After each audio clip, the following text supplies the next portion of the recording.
So we should be okay. We should be. Right. We'll go live.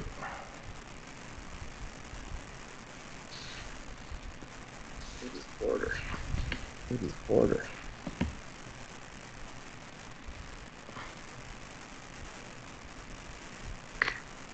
Oh, there we go.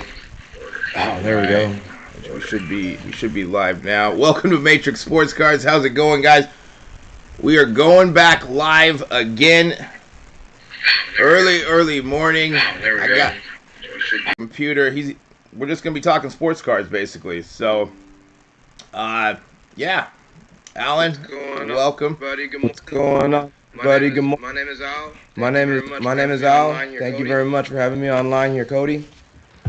Yeah, we haven't gone live in the morning. We've been, we go live every morning in our group, Matrix Sports Cards. So we wanted to, we keep getting asked to go live. So we said, why not? I said, I think I can do it with someone to talk to through the drops. And here we are. What we are looking for. Target hasn't dropped in a while. We're going on 4 weeks now.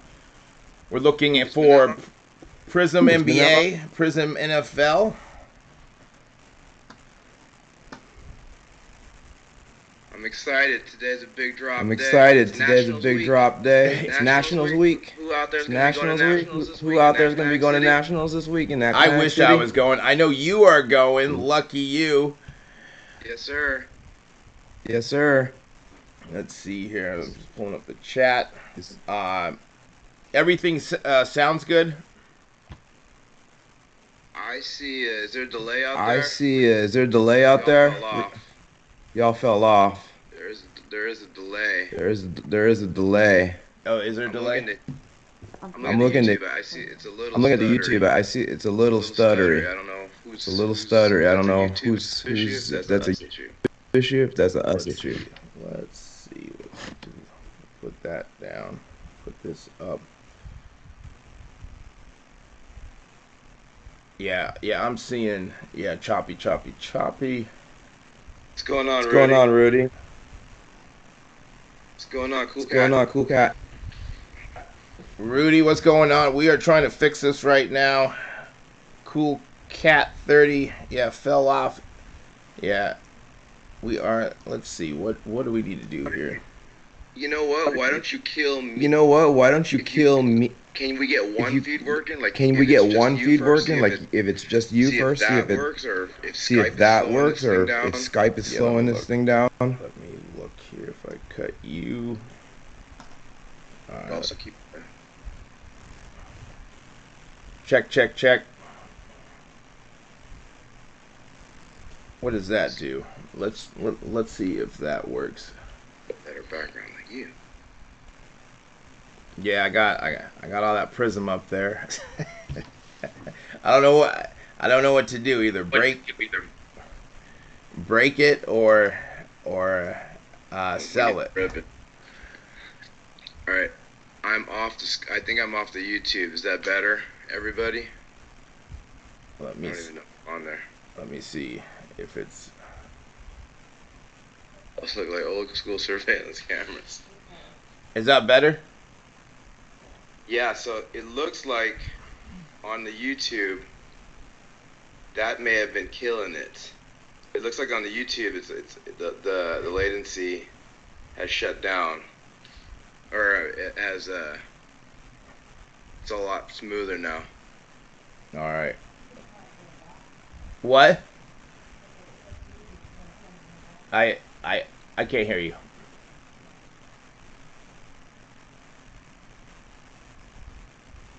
Talking to me? Oh, I was talking to Gabby to see. Okay, is it better?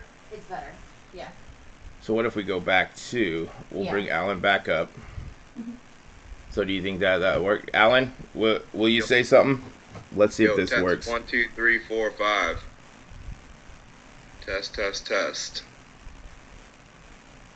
All right, let me get this. What if you make my picture on the YouTube smaller? Maybe that's just eating up too much bandwidth. Instead of giving 50-50, give me like 90. Right.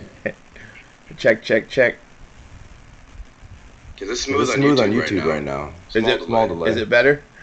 It looks smooth on YouTube. Okay. All right. We will try this out. Let me go over here. That looks a lot better. Is it a lot better? I think so. All right. Well, hey guys, if you didn't hear that choppy intro, I'm Matrix Sports Cards. We deep dive into sports cards. We buy, sell, trade. If we get stuff at retail, we're constantly looking at online stuff. And I got Alan here with a slab stat. He's going to be helping me out in the morning talking about sports cards, seeing if Target's going to drop. But yeah, Alan, tell us a little bit about yourself. I'm watching my computers, seeing what's going to drop, what's not going to drop. What's up, everybody? My name is Al. I am a fellow Las Vegasan, just like Cody out there. So I've been a source card collector for many decades. But I've gotten back into the hobby over the past few years, and I'm loving it. This is Nationals Week, so if any of y'all are going to be in Atlantic City this week, I would love to chime in. I would love you guys to chime in here on the chat. Let me know what's up. If you're going to be at Atlantic City, I'd love to meet up with you guys. I'm also a software programmer.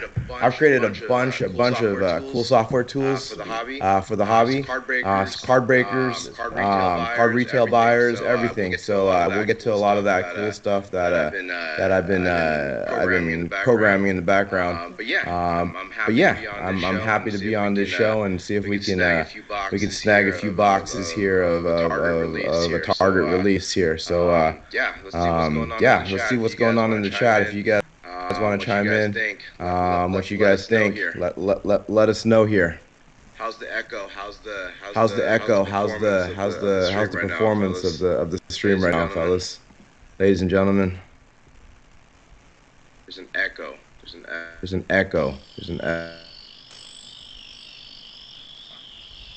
I'm wondering if it's just. It sounds better. I'm toggling between. I'm toggling between mute and not mute. That sounds better. Rudy, what's up, brother? I'm happy to see you. We haven't been anywhere except just collecting cards at retail prices. Steven, why is Matrix back? We never left. We've been rocking and rolling. We're going on about a year right now of scoring cards, hobby and retail, and we just keep doing it. And we're not going to stop. But we've been asked to go live so many times. We're like, well, let's start going live again, right? We have the best information, all right, and we love to talk about sports cards. We want everyone to score, and so that's why we're going live again. And we're going to be more consistent on videos and going live. We've just started to go every week going live on all the Dutch auctions. And finding those key entry points to pick up those first off the line boxes. So yeah, we are here. We haven't gone anywhere. We keep getting bigger and better every single day. Matrix Sports Cards. That is the truth, Cody. I think it's really important to have a live broadcast during these drops because there's so much unknown, right? Everybody is like, there's a lot of WTF moments here. Like, is other people scoring? Is this, that? But just the fact that we got some live stream, just so everyone's on the same boat here, on the same page here, that you can finally answer: is Target really dropping? Are people actually, finally getting the end product? And so this takes away a lot of the mystery in this internet world right now. That is a really good point. These drops, you really don't know what's going to happen, and with Matrix Sports Cards, we kind of have the inside tip. Like we know. It looks like things are loading. Let's see what is loading. This game start loading. I'm gonna have to add some stuff to the monitors. So But yeah, You go. keep talking. You go. Yes, sir. Yes, sir. So yeah, Yes, you know sir. what? Yes, sir. I'm so happy So yeah, part of you this know what? channel here. I'm so happy I to be think it's part of this really really channel key here. that Matrix I think it's really really is key that growing, Matrix building this audience, is sharing all growing, this building this information. audience, sharing all this Because it really information. is a mystery, but the fact Because that it we're really all is on a the same mystery, page but the really fact really that makes we're a all on the huge same page difference. really makes a huge difference. We're gonna let Cody take care of all We're gonna let Cody take care of all I don't know the what to do about lots this of echo. I don't know what to do about this Let's see if I echo. do this here. I think it's because I'm gonna. I think it's because I'm shut gonna. everything down here. I shut everything down here. Try that, okay? Test, test, test. Test, test, test.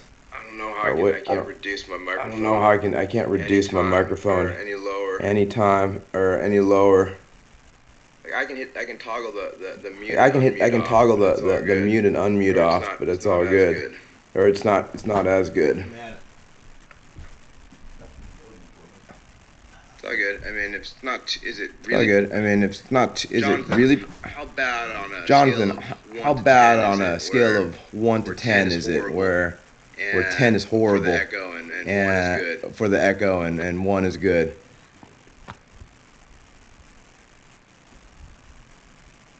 Let's see here. Let's see what I can toggle here. Let's see here. Let's see what I can toggle here. I need like a headset so I can hear I need what's a headset so I can hear what's going on. In the sports world here? What's going on in the sports world here? Kyler signed his new contract last week, but now he's got this thing he's got a stipulation in his contract that says he's got to watch film study. Not bad for making 9-figure salary. I'll go watch film all day for 9 figures. That's not a bad deal. Let's see. It's unbearable. It's unbearable. I am so sorry. I don't know. What? They said the echo's unbearable. They said the echo's unbearable. I don't want to give them a really bad I don't want to give them a really bad experience by my. Hey, Alan, can you bring your mic down? What if I bring? Let's see here. Hold on. Let's see here. So what I need to do is create task.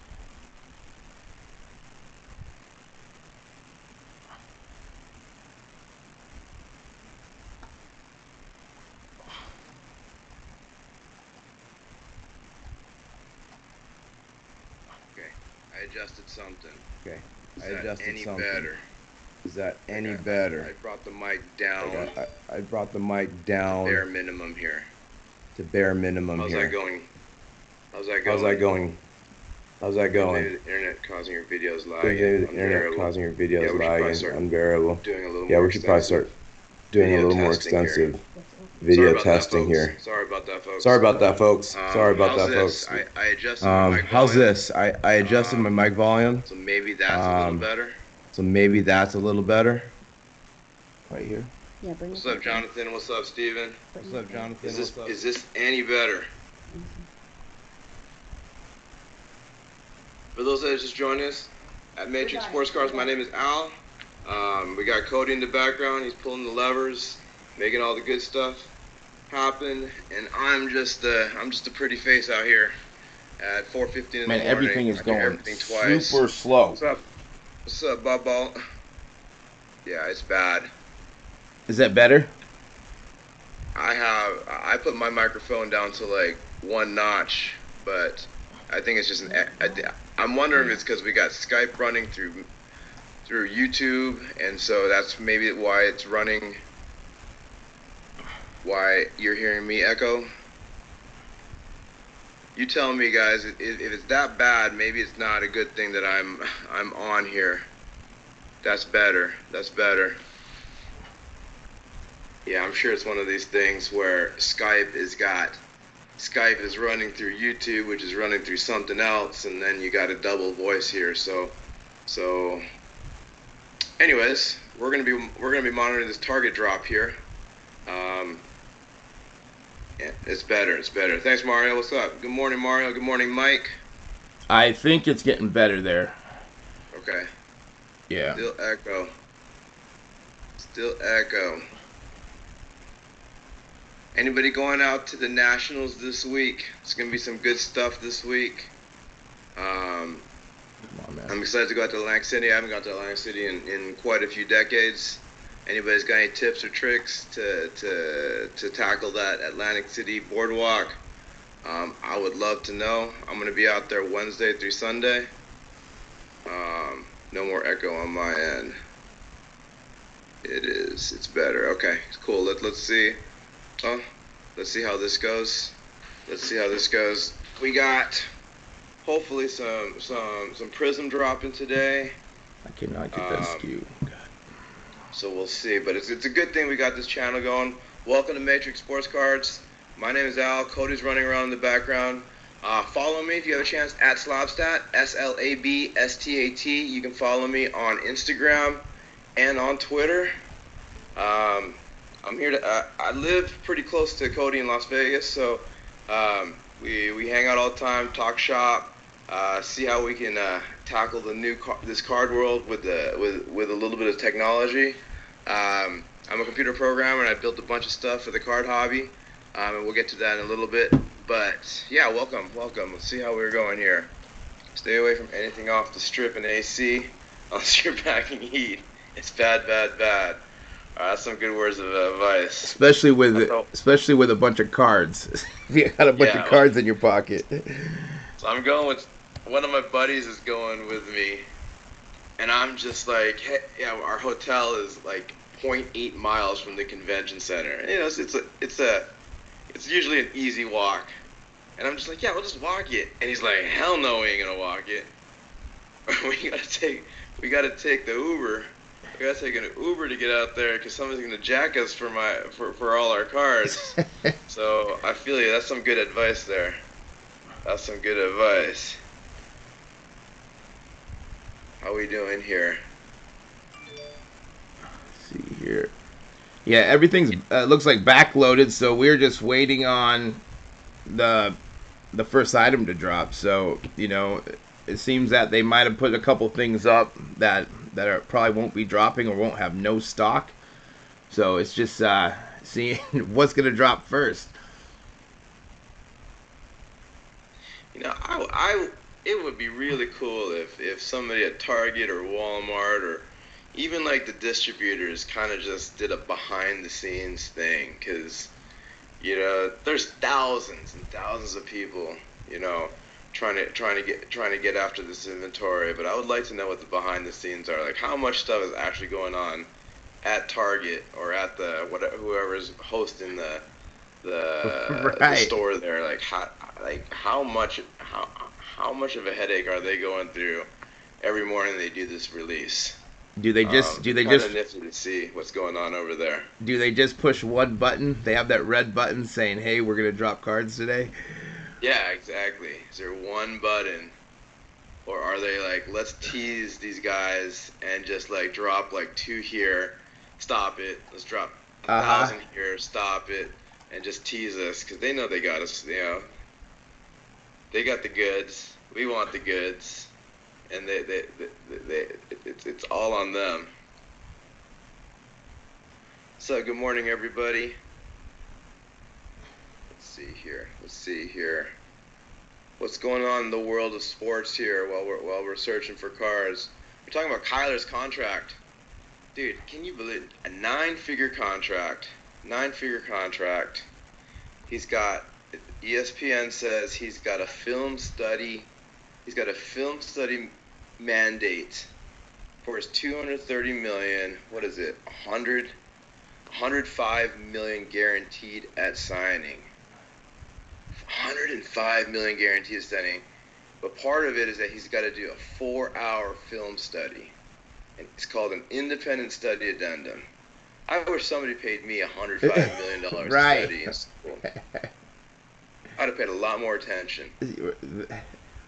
That's like Phillips Rivers would he got an RV, and he would go from San Diego to LA, like a 6-hour drive, and just do film study. I mean,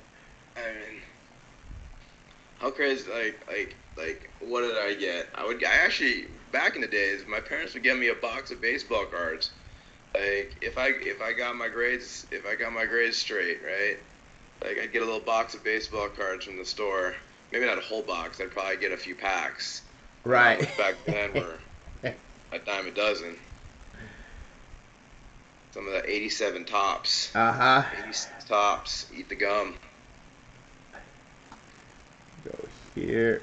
But yeah, that's freaking nuts that Kyler's got. You know, to get that's generational wealth. That is so awesome. It really is. Good for him. You know, let's see how he turns out because they got to the playoffs last year. And you know his stats have been improving every year. He's got 3 Pro Bowls. So you know I can't hate the $105 million contract because you know he's definitely one of the top tier dudes. So you know as long as he's doing his film study, then it's all good. Good morning. We are live here at Matrix Sports Cards. Cody's running the background stuff right now. My name is Al. Follow me at Slabstat, Slabstat. You can get me on Instagram, Twitter. We are talking target drops today. We are talking Kyler Murray's contract, and we are talking Nationals. I'm excited to see what's going on at the Nationals this year. You know, I think Fanatics will probably make a bigger splash. Curious to know, Cody, you think as Fanatics starts taking over this whole card world here, do you think they're going to be doing this? Do you think they'll be working hand in hand with Target and Walmart and all these other places? You think things are going to be the same or is everything going to be through? You know, are they going to be more of a direct channel? What's your thoughts on how this is going to work moving forward or what's your predictions with how Fanatics is going to change this world here? I definitely think that they are going to probably be doing more on their own. I still think that they need the big box for retail. You know, because not everyone can go online. I think it's a big business retail. I guess it all just depends on how, like, is it going to be watered down retail? Is it going to be overproduced? Is it just the raffles where we don't know who's getting the cards? Because right now we don't know with the raffles, like if you hit or you don't hit, you don't know why you don't hit. And, you know, it seems some people hit every single raffle. That is the absolute truth. There are some of my friends that just hit the raffle and they hit it every single time. Right, right. I mean, I was hitting every single time, multiple accounts, but then it stopped. So they are definitely really looking into that. Like everyone's like anti-bot, anti-cheating, which I get. I want everyone to score products, right? Yeah. But there's always that cat and mouse game. You know, it makes it actually harder for the manual users to do these anti-bot securities because if the manual users aren't getting it, you know, or if the bots aren't getting it, it's going to be just as hard for the manual users. And these, like, I guess just transparency would be great in some of these raffles or, like, you know. Yeah. Did Bob on YouTube? I agree. Fanatics is all about Fanatics. You know, they got shareholders. They got a bottom line, and when we're just pawns in this whole game, which is, you know, it's a fun game, right? We all play it, right? Being 2 for 4 in the raffle is pretty cool. Now, what do you think if there was just this hybrid model where there's a release and you have part of it's raffle and part of it is just this brute force attack? You think that'll satisfy people? That way you kind of get the best of both worlds, or do you think they're going to go into a full 100% raffle only? You know, they are. I mean, it's raffle now, but just like in the shoe game, you know, there are bots. There are people creating 10,000 Fanatic accounts. So, of course, those aren't all getting through. But it's still for the little person or the one person who has one account who doesn't have time or doesn't know how to do those things. Yeah. You know, like there's always going to be someone who's trying to get past that. So, you know, like there are shoe bots, you know, that get past those raffles. Yeah. And as we move on to see, that these bots that are retail bots are doing the exact same thing. Maybe it's not working all the time, but they are working day and night to get there. So whenever they drop, their next drop, there's going to be another update. There's going to be something out there. So I don't know. Is it better just to drop at a random time, and then if you're there, you get it, and maybe have a max order of one, or raffles? I can see both ways. I just look at there are people that are constantly going to be. There's people who on the Prizm fanatics had 10,000 accounts. Like, that's going to be really hard to win if you only have one account. I mean, you still can win because your stuff could be blackballed, right? Because they might be saying, well, Matrix has 10,000. I don't have 10,000 accounts, but I'm just saying maybe they blackball your IP or the emails, or if you have a catch-all, like I definitely applaud them for trying to stop it. Yeah, I mean that's actually an interesting point. Do you think they should start dropping? Because they're gonna be king of the hill very soon, and they're gonna control how we get product and everything, and it's gonna be up to them. Now, do you think it's better off for the hobby? Let's put in the hobby as a whole. Let's put us to the side. Do you think it's better for the hobby as a whole to be getting a random drop? So it's not just the bot people, it's just not the top dogs, and it allows the individual, the person that really just wants to have one hanger, one blaster, just to rip open. Do you think it's better off to do a random drop? What's your thoughts on that? Like a random drop, a lot of botters are lazy, so like how Target does it is not good for manual users, because people wake up at a certain time. I mean, we're all waking up in the morning. We all know when it's going to drop. Now, if bots are at 100%, manual users will not be able to check out. On the flip side, if they keep overproducing this stuff, no one's going to want it anyways, right? Unless they have like numbered cards, like Prizm football, they didn't have any numbered cards.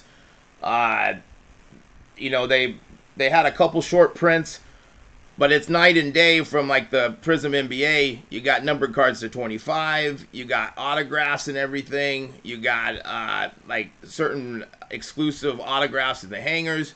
Now there's some stuff that we can go for. So it's one of those catch-22s. Like, there's always going to be those people who are going to be ready to do it, right? Or maybe there are manual users that are going for it, but they have a bunch of people. They have a team doing it.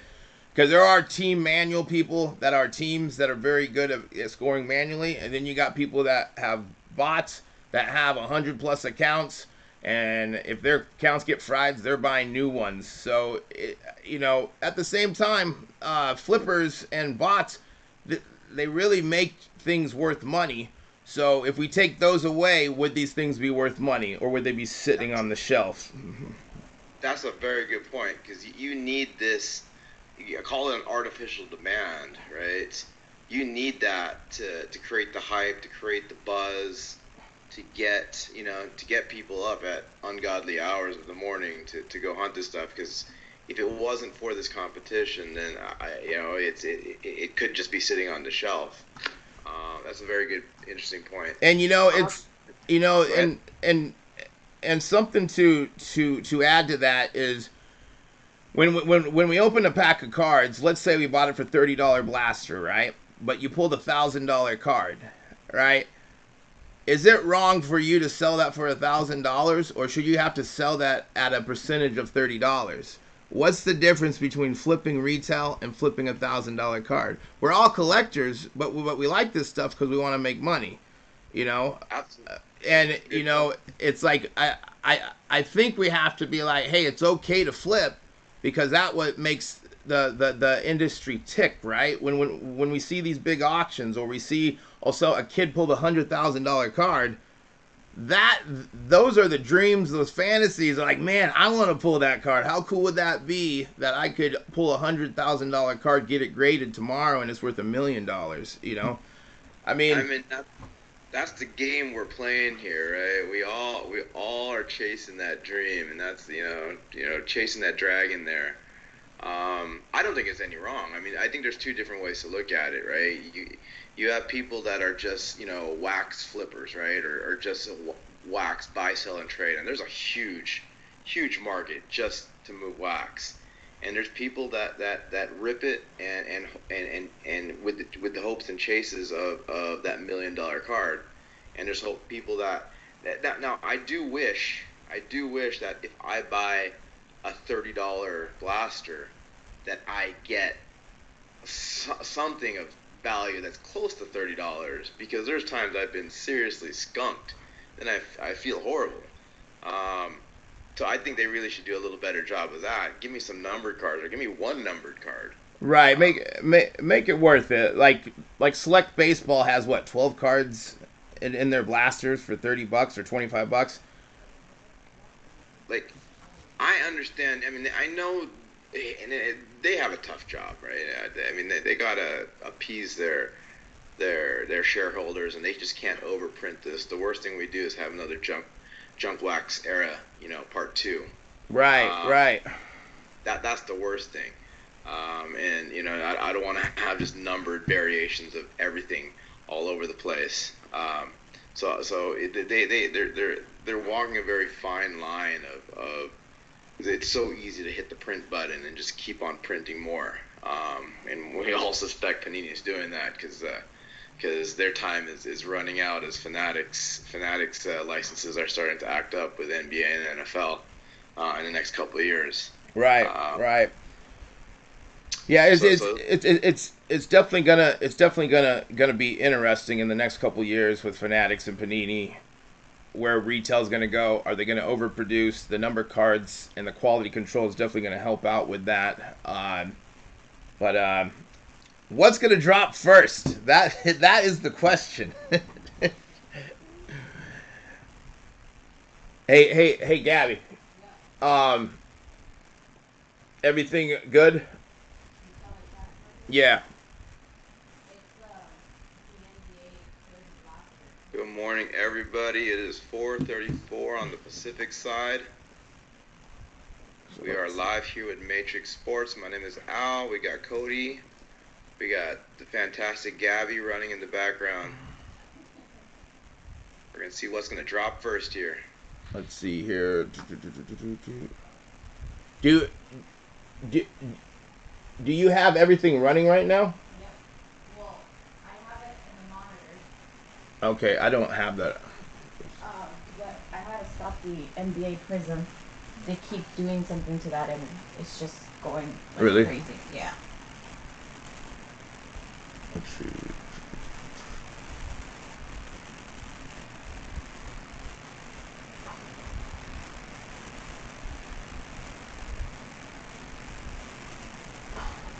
Hey, Bob, was it Bob Ball? He won 2 for 4 on the raffles. What'd you pick up on those raffles out there? What did you hit on those raffles? Share with me on the chat. Was it the recent raffles that they were dropping? Because I know some of my friends were able to hit some of the mega NFL Prizm stuff that was dropped a few weeks back. And then some of them did, most of them didn't. But that's just all the manual stuff. Just curious to see what you hit.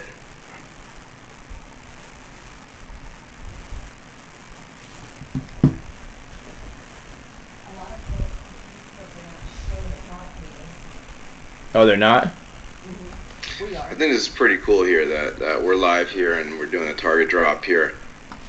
Brings a lot more transparency. I do think Fanatics will do a lot more transparency moving forward. They mentioned that, and especially with like all the Gary V stuff that they've been dropping, all the Zero Cool stuff that they've been dropping, all the Jackass stuff they've been dropping. They talk about the transparency.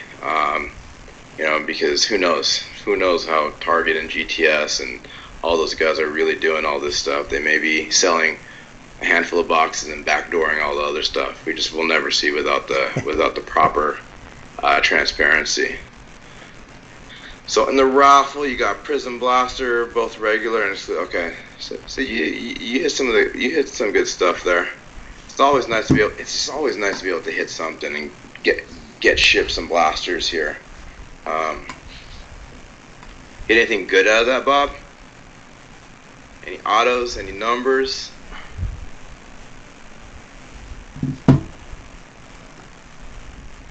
Let's see. Target's dropped. We're live here. Target hasn't dropped in a few weeks, so we're hoping we're gonna get something good here. Yeah, still. I mean, they can take up to like 30 minutes before they drop, and then you know you're probably running up to an hour with, like, it looks like they got a lot of stuff that could be dropping, but I just don't think there's going to be a lot of stock on most of this stuff.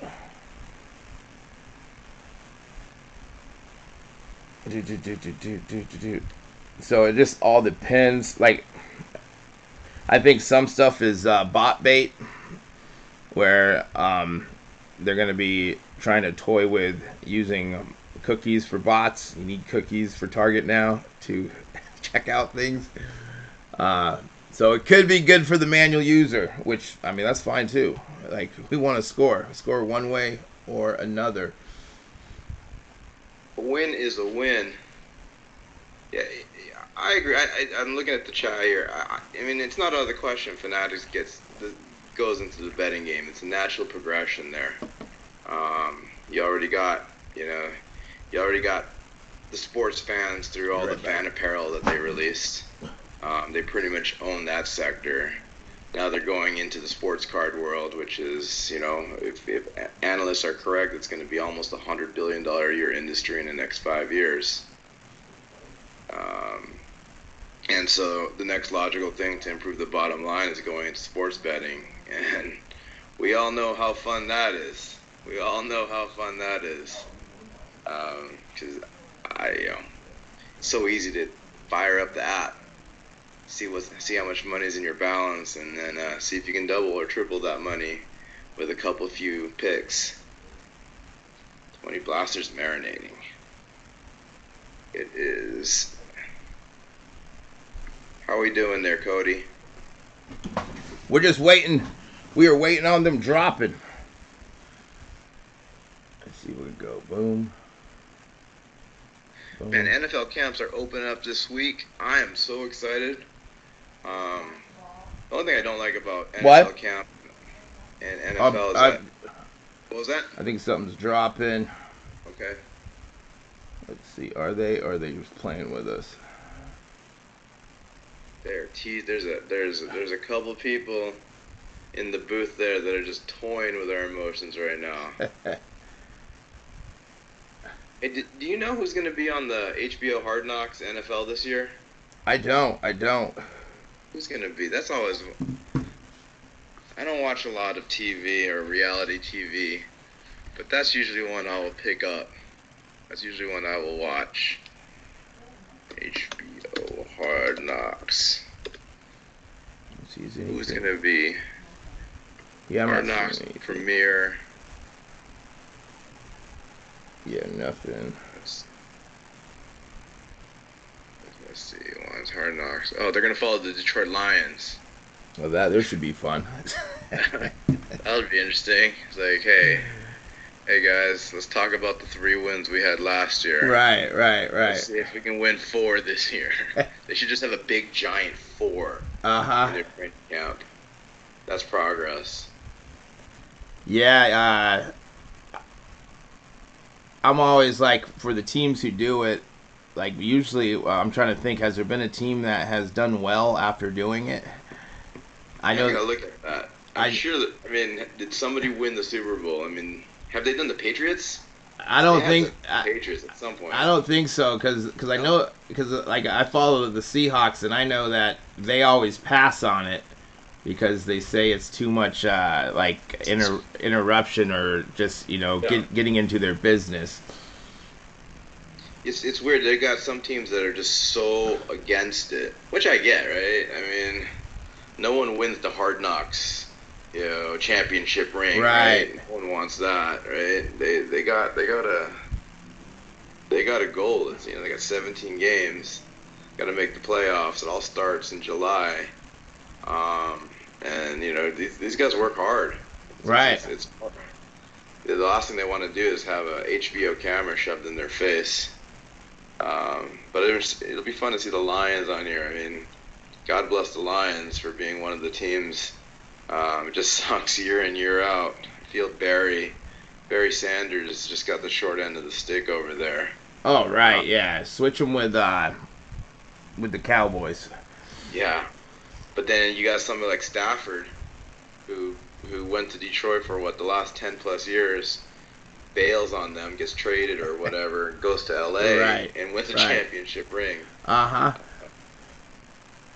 That's so true. You feel bad for the franchise, the Detroit franchise. Your star player just gets up and leaves. And 20 blasters, Joseph, Detroit, yeah. Good morning. 442. What's the first episode of Hard Knocks? It's got to be at August 9th, so they're probably filming this week. Right. Get all. They do a good job. The storytelling is really good. I have a lot of appreciation for that. What do we got here? Are we just waiting? I think losing season.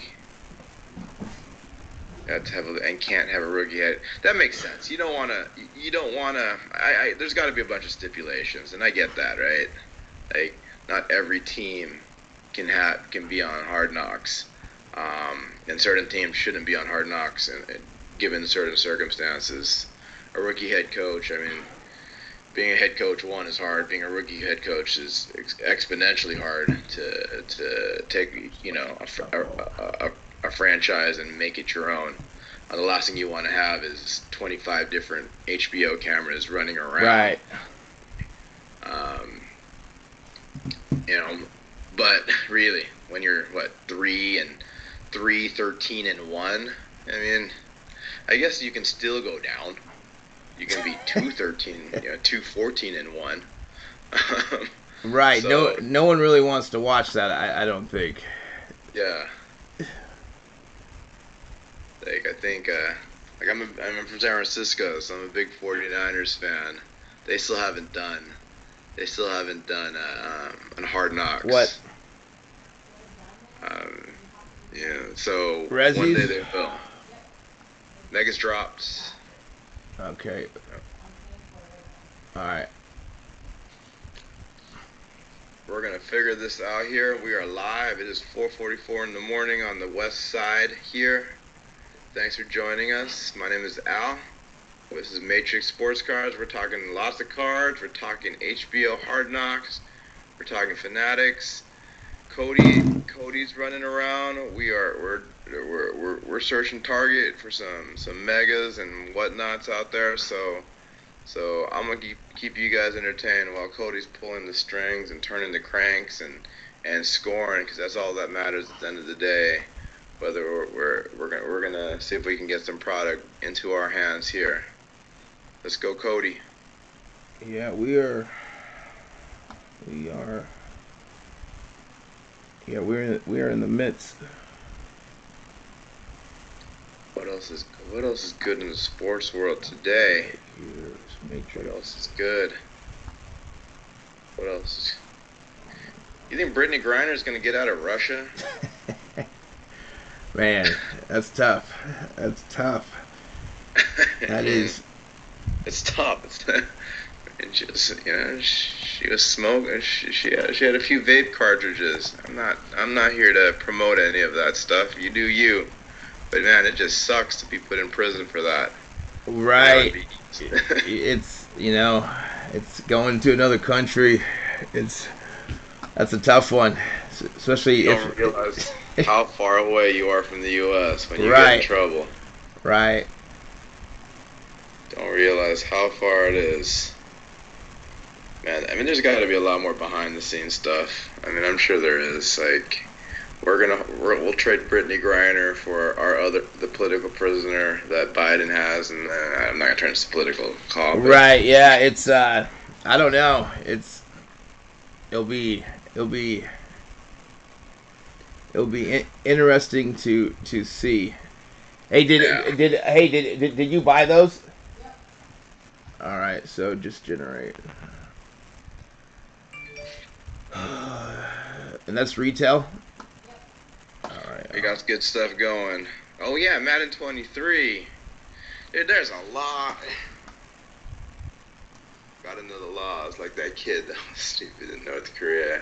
Yeah, North Korea was just interesting. Yeah, I don't want to go too far into that. Madden 23, that's gonna be dropping any day now, right? Madden 23, when's the release date? August 19th. They're doing a lot of Madden, and EA is doing a lot of coverage on ESPN, because I swear every time I flip on ESPN, it's always they're always talking about the ratings. They're always somebody's either really happy with their rating, but most people are just really pissed about their rating. And then they just go through all the debate. So Madden's got something going good this year, and they're gonna honor the man himself with the cover. Got John Madden on the cover, coming back to the cover of his namesake. I guess he's not gonna have the injury curse this year. Well, maybe not. What's good, everybody? It's 4:48 in the morning. What's good? Yeah, I agree. You got to know the laws. I think Brittany, they'll sort it out there. It'll be, but yeah, she'll. What we got here? What else is good here in the world of sports?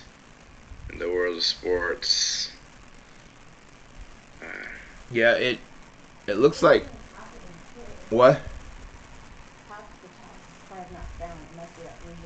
A regional thing? Yeah, Target's doing something regional. I don't know what they're doing, 'cause some people can't see. Like the pages are like they're dead, and then some people can see. And I am. So, just for everyone out there, are you saying that certain people in certain parts of the country or in the world can see some product, and others are just being blocked out of the specific product? Right. Like they're getting dead links. So I don't know if it's like a regional. Like I always think that they wouldn't do that, but some people aren't able to see. All right, let me do this here. And they got a huge cat and mouse game here. If they're blocking specific pages and SKUs. Well, like probably like the last, I don't know, last couple months, like they've been doing a lot of things, but it makes it harder for everyone to check out. Yeah, I mean, they definitely are walking a fine line of security versus convenience. They want to make sure the good guys can come in and keep the bad guys out, but in doing so, they keep some of the good guys out. Right. Let's see, this is gonna be. I'm a Raiders fan, Rudy. Yeah, my computer's going super slow.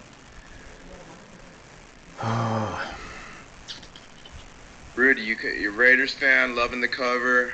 You from the Bay? You from Oakland? You from LA? Is that why you're a Raiders fan? Alright, looks like Blasters just went live.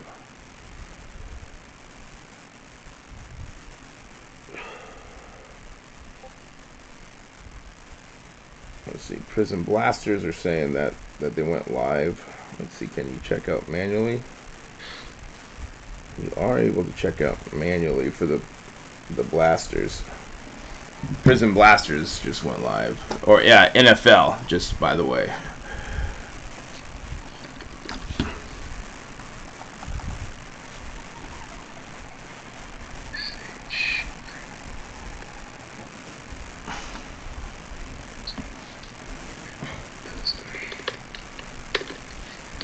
Yeah. Alright, we got that. We got in the chat. Prizm Blasters available. Raiders fan. Love the cover. Prizm Blasters available.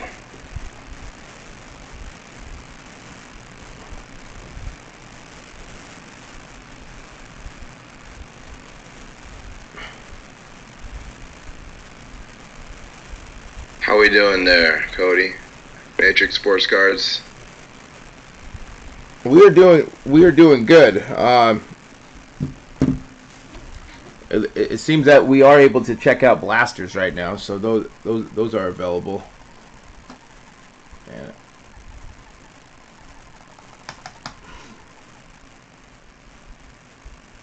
what else we got here?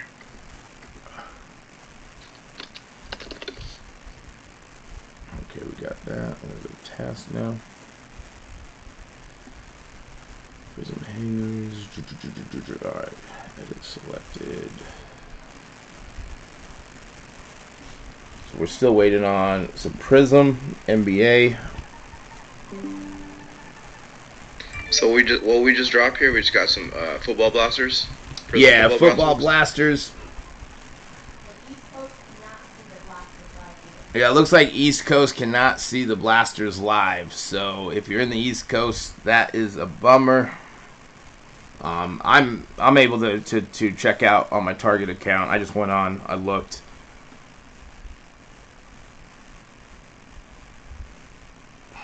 And it's usually, it seems it's the opposite. It's usually West Coast that has the issue, and East Coast can check out. So I guess they're making it fair this time for us early morning West Coast. Sharing the love, man. They're sharing the love. Share. Man, just drop the product. Whoever gets it, okay? All right?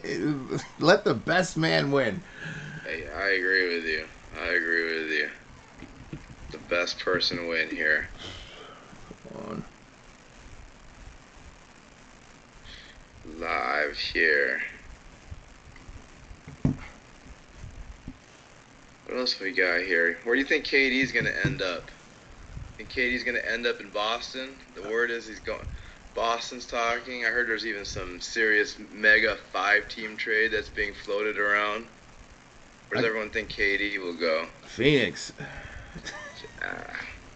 There's a lot of goodness coming out of Phoenix. That's gonna be a scary team if he ends up going to Phoenix. Yeah, I'm thinking that would be a good possibility. I mean, you think egos could be put aside if KD would go back to Golden State and form the mega team again, or has that ship sailed? That's a tough one. I don't like. He should have never left, right?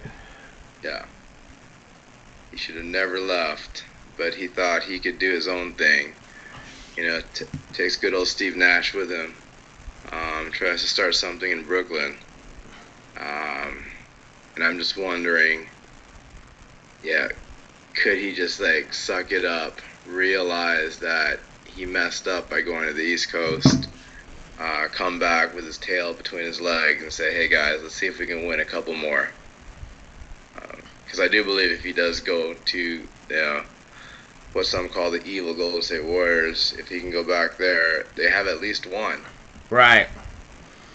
But maybe they can get 2 or 3, and if Curry wants to be the GOAT, he's gonna need some help. He's gonna need a little bit more help. They had a good year this year, but it's not gonna be easy next year. These teams are just being stacked. These teams are stacked. Yeah. The super teams, I think the super teams kind of ruin it. I mean, it's good if you're a fan of the 5 or 6 teams that have a chance. Right. But there are certain teams that have 0-0-0 chance. GA here, can't see them. Nothing available. Not on the East Coast. Nothing on my end. We got a good crowd out here. And make sure if you guys aren't subscribed, hit the subscribe button, hit the thumbs up button, throw us a little love out here. Like. We're back on YouTube. We're gonna be doing this. We're gonna be getting up early every morning, right? This first morning, it's a little choppy getting things together, but we're gonna be doing a lot more stuff. It'll be in the morning. I mean, I honestly like talking sports and talking shop like this, so we can find other times too. But I think it's super important to get back on the Target drops, the Walmart drops, and anything I else that's dropping. I agree. I feel like this is such a and it's such a niche thing, but there's so many thousands of people that we're bringing transparency to. So I think this is a really good thing. I'm excited to be a part of this. Thank you for inviting me onto this. Oh, no problem. I'm gonna be right back. Hey, All right, let's talk some sports. KD's out there. NFL training camps. NFL training camps are opening up this week. Chime in on the chat. Tell me who your team is, and tell me who you think what their 17 game or what your prediction is for their 17 game record. Right? I want to see what's out there. Tell me who your favorite team is, the team you support, the team you follow. Tell me what their record's going to be. You know, does anybody have a chance to go 17-0, right? You know, tell me who's going to win the Super Bowl. Tell me who's going to win the Super Bowl. We are what? We are July, August, September, October, November, December, January. We're almost 7 months away from the Super Bowl. Football season is upon us. I'm excited. I'm super excited. Drop it in the chat. Eagles will be 10 and 17, 10 and 7, 10 and 7. Is 10 games enough is 10 games enough for the Eagles to win that division? Yep. NFC East. Is 10 games enough? Jets 6 wins. Is this what's Bob? Tell me, is 10 games enough to win the NFC East? Buzzkill 6 wins. Is 6 wins enough to keep Zach Wilson behind center for one more year as they continue to trust in Robert Saleh? Eagles only having one practice. 10 and 7. Is that enough to win the NFC East? Let's see what do the experts say? NFL win-loss predictions, or what does Vegas say? That's the most important number, right? Let's see. Pro Football Talk. Let's talk here. Let's see. Pro Football Talk, who I think is owned by NBC. Let's see what they say. Oh, maybe not. I gotta listen to another podcast. I don't want to hear that. Oh no, never mind. Oh, okay, there it is.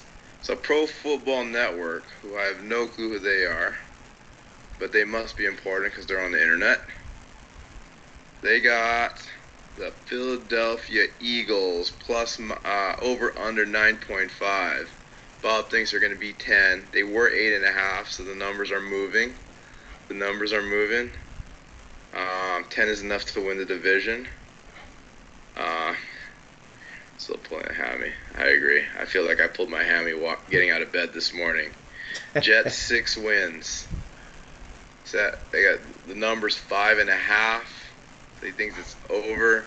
I mean, what did they do last year? 2021 NFL standings. The Jets got 4 wins, so 6. I guess that's an improvement. That's like a 50% improvement. That may be enough to keep Zach Wilson under center for another year. And second-year head coach Robert Saleh, keep his job for another year.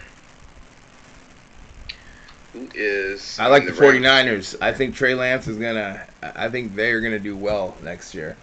You think Trey Lance is the answer for the 49ers?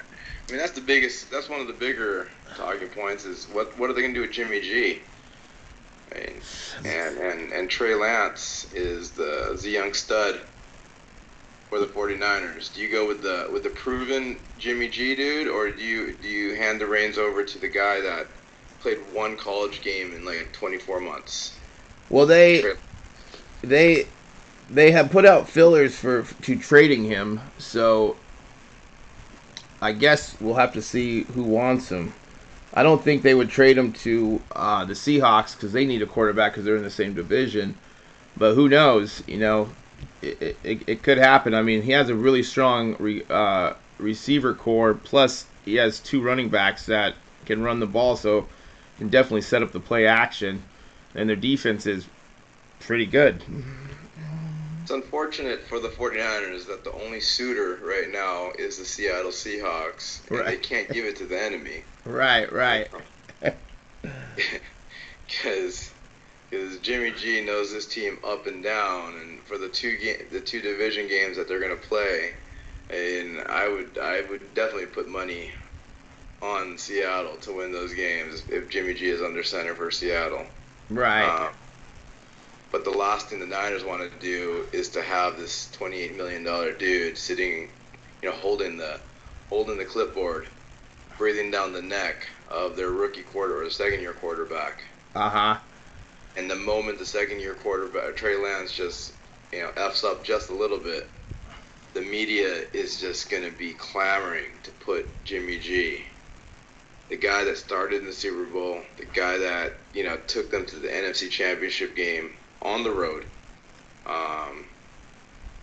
back under center. If Trey Lance just can't cut it, right? Right. It's not a good scenario.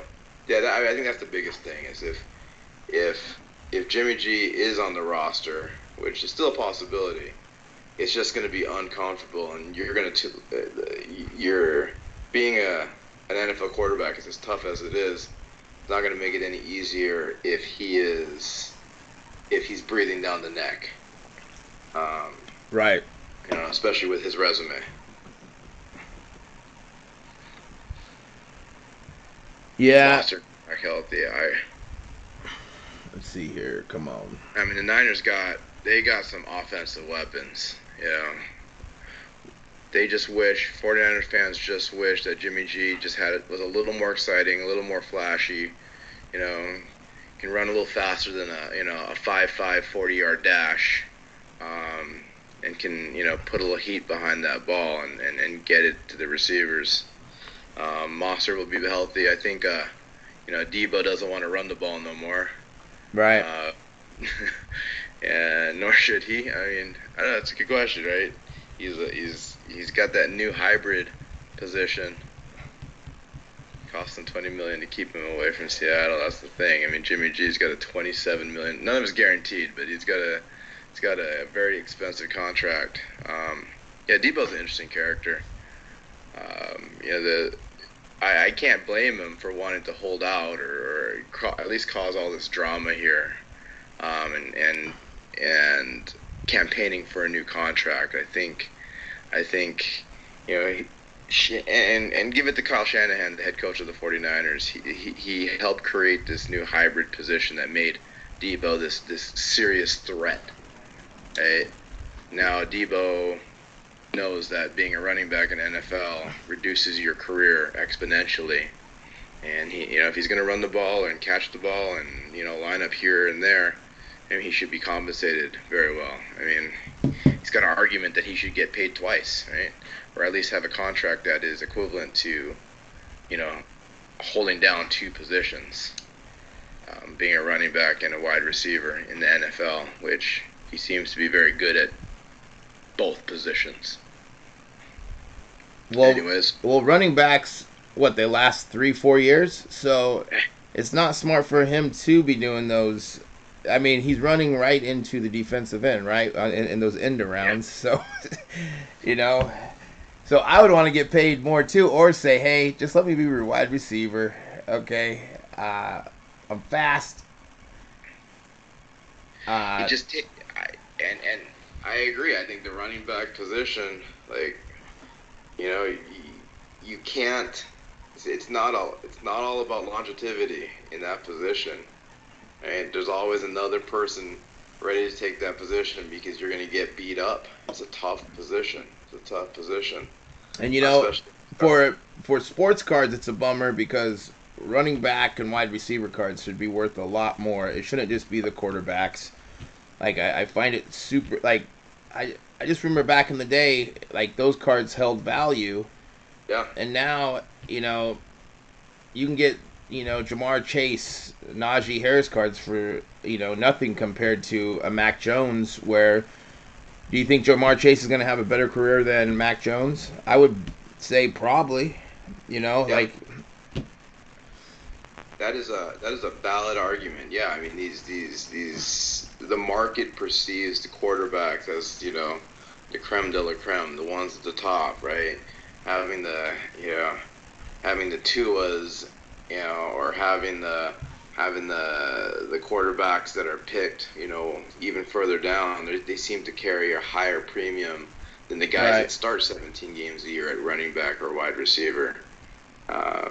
Yeah, I mean, back in the days, it used to be all about the Jerry Rice cards. Whoever is able to carry the ball, right? right, Um, Nowadays, it's like let's place a bet on that third round quarterback, right? Those David Mills, right? And David Mills, I think he's QB1 in Houston. So he's got a chance, and right.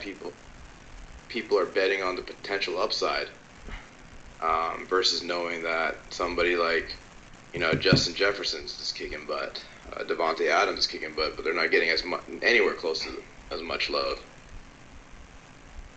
Let's see here. We got that. What do we got here? We're just Everyone's thoughts on this year's quarterback class, drafted class. It looks like we're just waiting on NBA right now.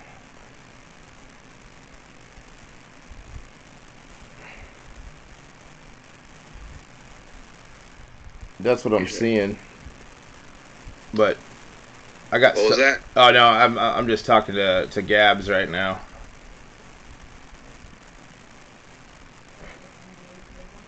Right.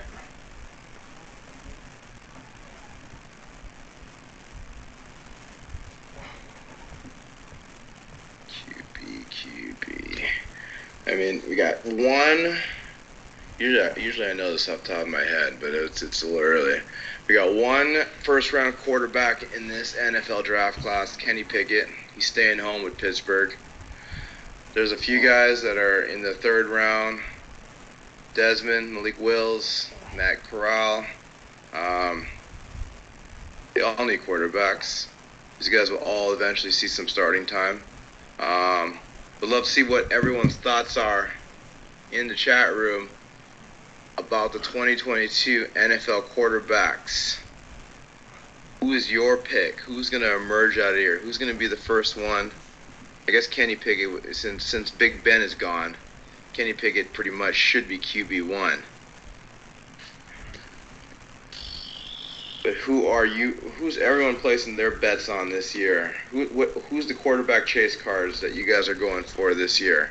Is it Pickett, Malik, Desmond, Matt, or probably one of these other 3 or 4 guys? Love to hear the thoughts. Who should we place some bets on for this year's quarterback class? I mean, I like Willis. I think he's got the most upside. But he comes from small school Liberty. Kenny Pickett. I think Pickett's is definitely a safe bet. Yeah, probably going to the best, like the Steelers. Is he Pittsburgh Steelers? That's right. Is he definitely QB1? He was division or draft in this first round. We got, I forgot. Good old Mitch Trubisky. Good old Mitch Trubisky is with Pittsburgh. I guess they got him penciled in as QB1 there. But I can't imagine, like, if Pickett has any chance during the preseason, if he shows any signs of positivity, I guess is the right word, they have to give him QB1. Right. I honestly think, because isn't he a hometown boy too? Didn't he play for hometown boy? It's just, and they're fragile there. They're fragile. They're fragile. That's a fragile position. You don't want to put him in there, get sacked 5 times if you got a horrible O-line, and and then you just lose all that confidence. Too scared to throw the ball. Too scared to hand it off. They got good old Mason Rudolph there in the third round. Kiss QB3 there. Right. He's the one that fought with what's his name, Myles Garrett. Yeah. Yes, he did. Well, see, my question is, well, we already know that it's a weak class, right? So, yeah. What's the hobby gonna look like? You know, is it gonna? Are these like we've already seen prices coming down for hobby boxes? So is that demand gonna be there for football? Are these, you know, you got what, third rounders like Willis will, like, I mean, Russell Wilson did it, right? So I mean, what did they just drop? Let's get. I think to answer that, it's you know, nothing matters until it does, right? Like the 2020 draft class, you know, was headlined. You know, we had a hell of a rookie in Justin Herbert, which just, you know, spiked the demand for that product line or that year, right? And then you got Burrows, who is, you know, who got to the Super Bowl last year. Right. So you have, you know, and you know, everyone else, you know, it is what it is. Now, that's that. Any product from 2020 Prizm, I mean, still hot, right? It's still hot to chase those guys. 2021's got a pretty good rookie draft class. I mean, so far Mac Jones was the only rookie to make the playoffs last year. So at least there's still some popularity in that product, and I don't think that product's going to go anywhere anytime soon. I think as long as there's, all it takes is just having one guy in a particular year or in a particular product line, that'll keep, you know, that year going, right? I mean, with I honestly think like Trevor Lawrence could have a good year with ETN coming back. They got a new offensive line. They got a new coordinator, new coach. He has some, like, they're going to actually have some leadership. I mean, that could be a sleeper team right there. And if we're just looking at, like, the prices of cards, like Trevor Lawrence could be a top guy if he gets his team around him. So he could be, like I put him up there with a Justin Herbert. I think Herbert just has a better team. But, like, if you're looking at card prices, you can probably pick up some Trevor Lawrence cards, you know, some auto numbered cards for some really good prices right now because, you know, right now we're probably thinking if he gets to 500, that would be a good season, you know.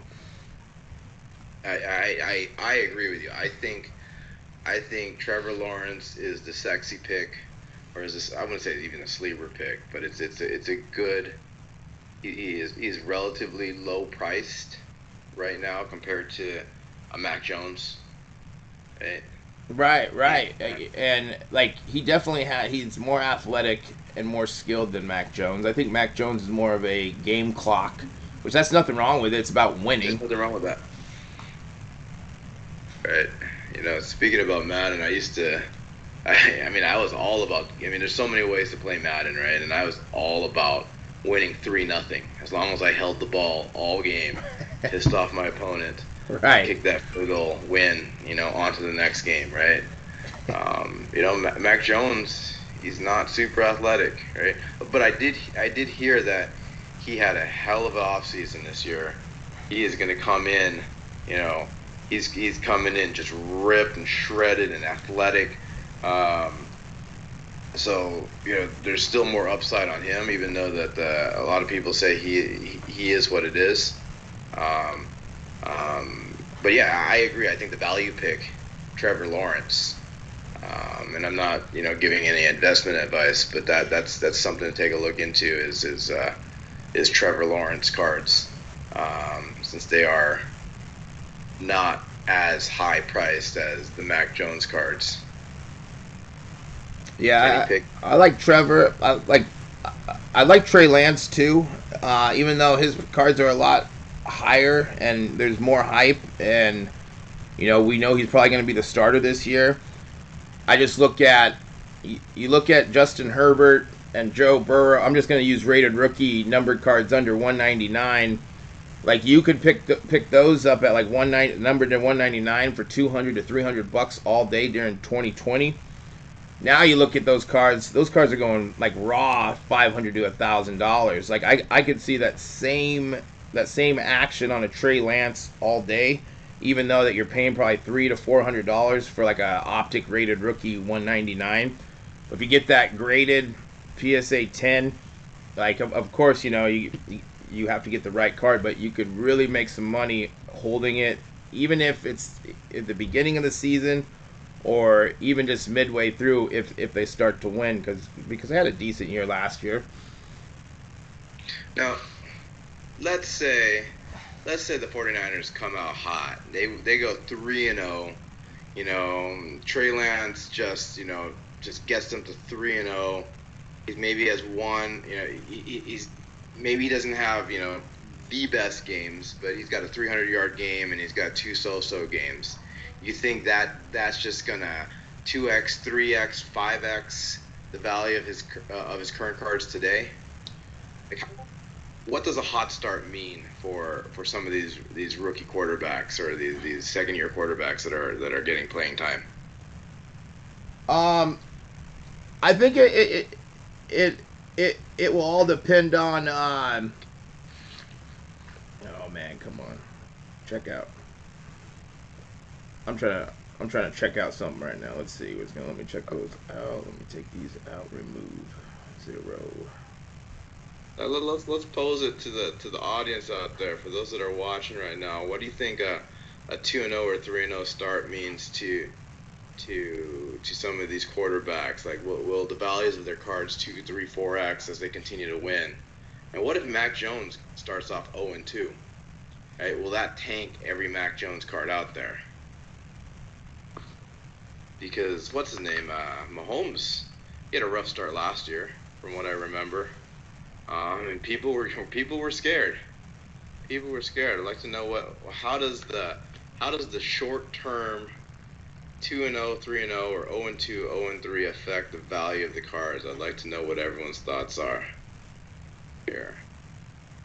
Or does it not matter? Does the first 2 or 3 games mean nothing, and they're just gonna yeah, love to know what the thoughts are. Oh, I'm off the screen here.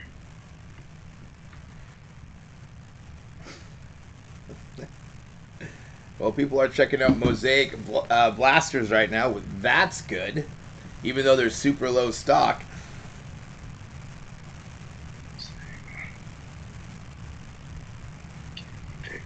Let me try it again. They sold out. They sold out. I mean, why drop low stock items? You know what I mean? Like, if you have low stock items, the best thing to do is just randomly put them on your site, because the bots are going to win. It's like, it's going to be super hard for anyone. Like, I just say random times. Like, I love the Saturday night drops. I like, when they do a random Monday at 8 a.m. or after the drop. But when you have like less than 1,000, like let's say stock of 1,000, it's gonna be super hard for anyone to hit. And you got all these people just gearing up. Like, you're probably like the odds of hitting low stock anything, it doesn't matter if you're running a bot or not, it's going to be super hard because everyone's going for it.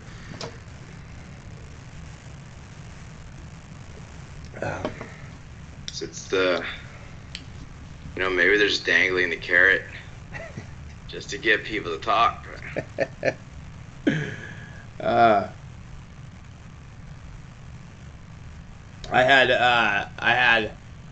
had 3 megas in an order of 3 megas that never UPS and USPS lost it, so that was a bummer because that's what everyone wants, are megas.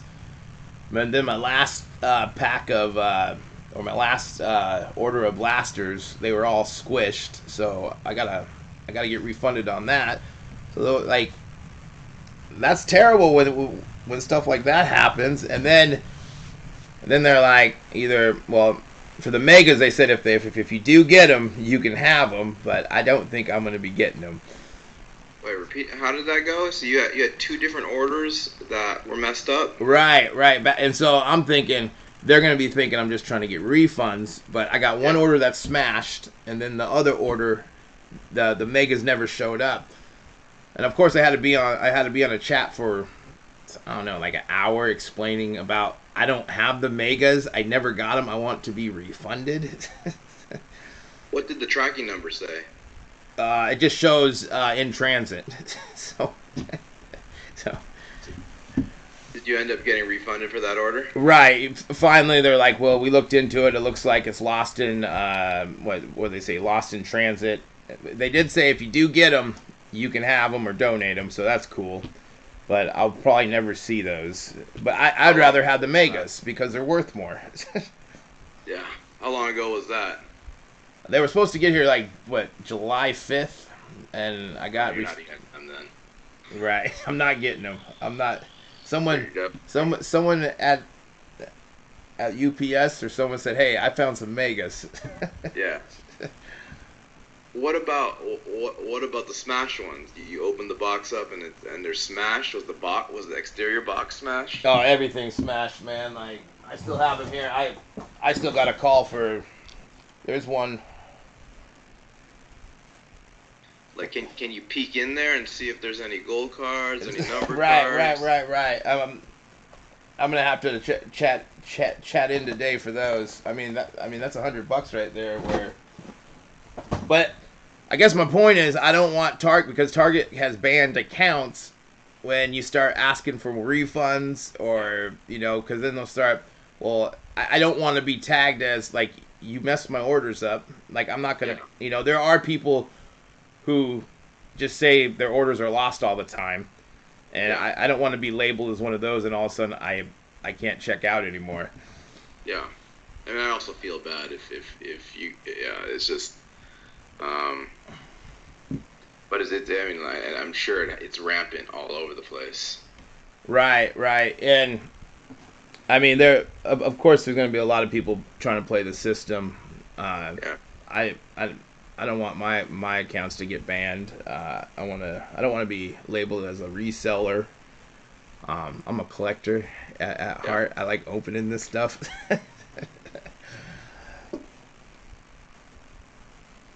I think I feel for Target, Amazon, all these retailers. I mean, returns are in customer service. It's a pain in the butt. It's a lot of work, and it's always the customer should always be right, which I agree with that. But there's some customers that just may take it, beyond ethical, and that's not fair. I mean, and that's why we're starting to see $30 blasters when right. So ago it was only $20 blasters, and we think there's a money grab by Panini. It could be. They want to see a little better bottom line, but I'm sure there's also. They also have to compensate for loss, right? And it gets shared among us. Looks like saying what megas are live, Mosaic megas. Where are those? Scam that people are getting perfect boxes and getting refunds. Right. Down. But if they're getting perfect boxes, and they would call, is the assumption they would call and say, hey, I didn't get my product, and they would give them a refund, they would keep the boxes. Yeah, that's correct. It's not a cool thing.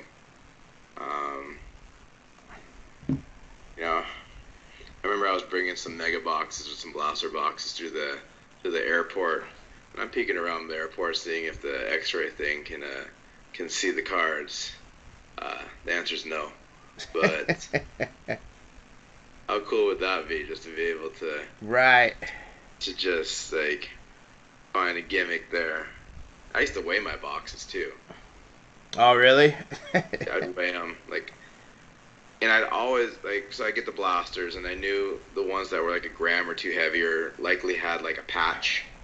Now that patch could be could be RPA, but I would go for the lighter ones, hoping just for the auto card. So that was how I would weigh it out, or how I would go about game planning there.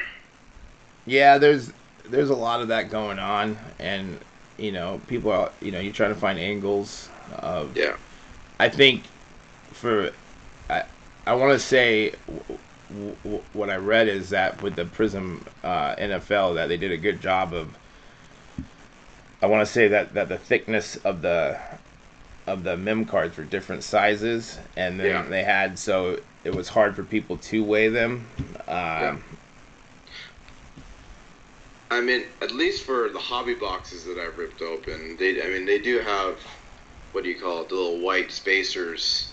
So you can hold a pack and you think there's a mem card or some heavy card in there, but in reality it's just a white spacer that makes the pack feel a little thicker, weigh a little more. And so when you're ripping open boxes and you can pick a pack out, you may or may not be able to score, because it's just a placeholder.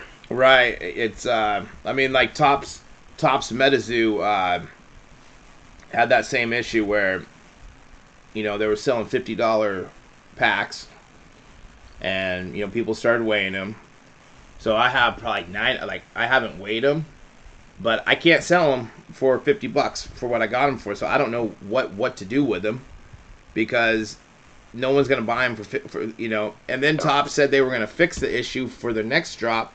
They didn't fix the issue, so I bought more, and those are selling for like $40. What product line is this? Oh, this is MetaZoo, a TCG game with Topps. But that there is hard. It looks like we're just waiting on Prizm NBA. It looks like Mosaic Megas dropped super low stock, or they didn't drop so Targets, even with like the low stock items, Target uses that as bot bait, because you have to choose between, do I want to go for this item that I probably won't get, and then I use all my cookies, and then guess what? It's now the next thing drops. You won't be it's kind of like you have to choose, especially when you got a bunch of items. If it's really hard to, like, if it's going to be like the last time dropping, like the Mosaic stuff is 100% bot bait, because they want bots to go for it, and then they can't go for Prizm NBA. Same, like, so the last couple of drops they've been doing that, where the low stock items start first. Of course, you want like Megas, Prizm Megas drop. You want to get those, but you're like, okay, we're gonna go for this, but that could mess up the rest of the drop, and you may not get anything. So you kind of gotta, you really have to have a strategy and talk about it before the drop to see what you want to do and what you want to go for.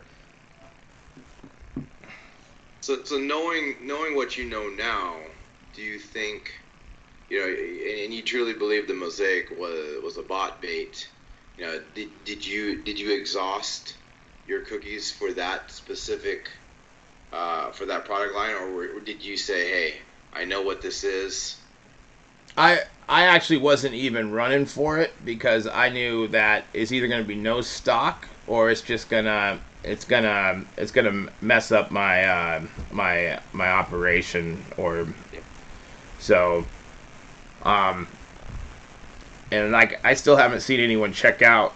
I'm not saying people haven't checked out Mosaic Megas, because probably people have, but it's going to be such a low stock. You're probably looking in 1 in 50 to 1 in 100 accounts that probably hit 3 megas. I mean, like today, what I'm seeing is that it's been around like 1 out of 50 accounts tasks have been hitting. So if you just look at that there, like, you need a lot of accounts. And for Target, if we are going with red card or not red card, it's still just that you need a lot of accounts, right, to hit. And same thing with a going manual, right? So if you're going manual, it's going to be even harder because you can probably at best do 2 accounts going back and forth if there's stock, but if there's no stock, you probably have to go. You click on the red button. You're not even going to change the quantity, and you're going to get one. You're going to get one blaster, one mega, but one is better than none. Matrix Sports Cards always says, and you just kind of got to go for it. So now we're just waiting on what? That's the absolute truth. Sometimes you gotta count your blessings. One is better than none. One is better than none. Right. Good morning. It is 5:32 on the West Coast. If you haven't done so, make sure you like and subscribe. Give us some love here. We are Matrix Sports Cards. My name is Al. That's Cody, the better looking one of us. Cody, you good? Yeah. You good? Yep. I'm already in green. Are you? Yep. You need help? Yep. We are going. Okay. Got the first one. All of mine are done. Really? Yeah. Prizm NBA just dropped. Prizm NBA just Blasters. dropped. Now, is there going to be a regional lockout on that?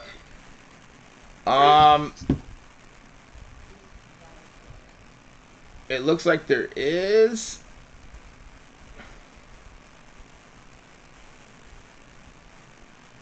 But even with,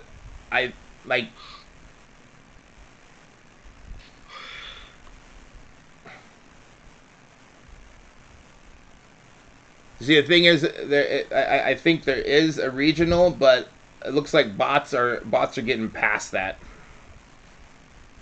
Are you good on all of them? I think I got 2. I need to get some login cookies. Login cookies, where are you? Let's see here.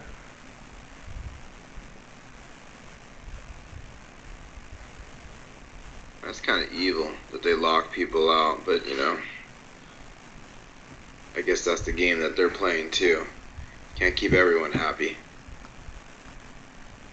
Hey, can you check out multiple times?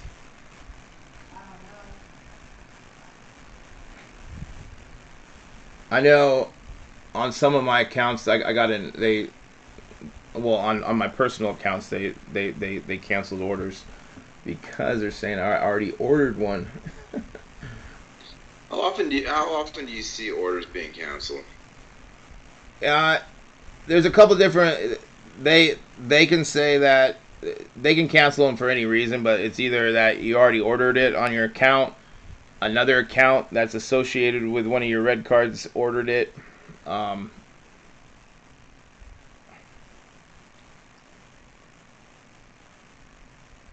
Let's see. Yeah, so they got a few logical things here that they're looking at. It's it's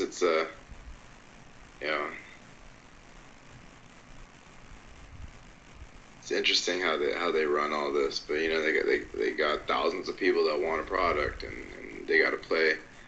They got to be as fair as possible, or at least pretend to be fair. Yeah, I always wonder what. Oh, check it out.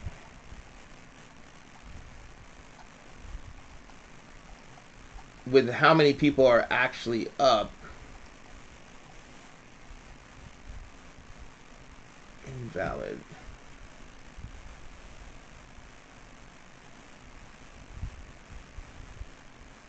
Oh, that's not good.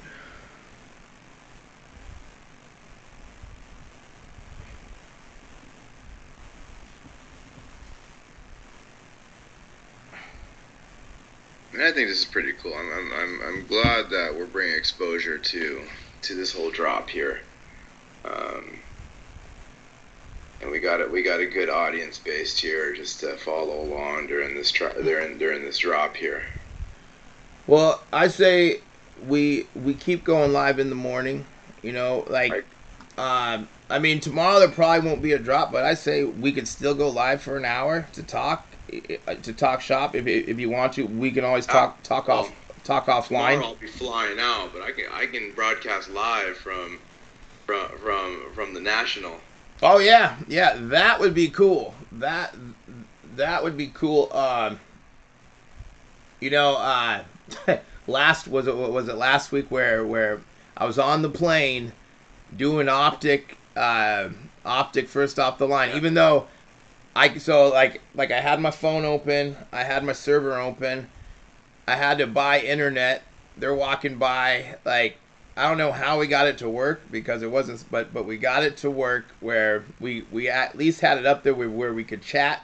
Of course, ideally I wanted to be, talking to everyone, but I was on a plane doing that the whole time, and then all of a sudden the drop's over, and then I'm landing. So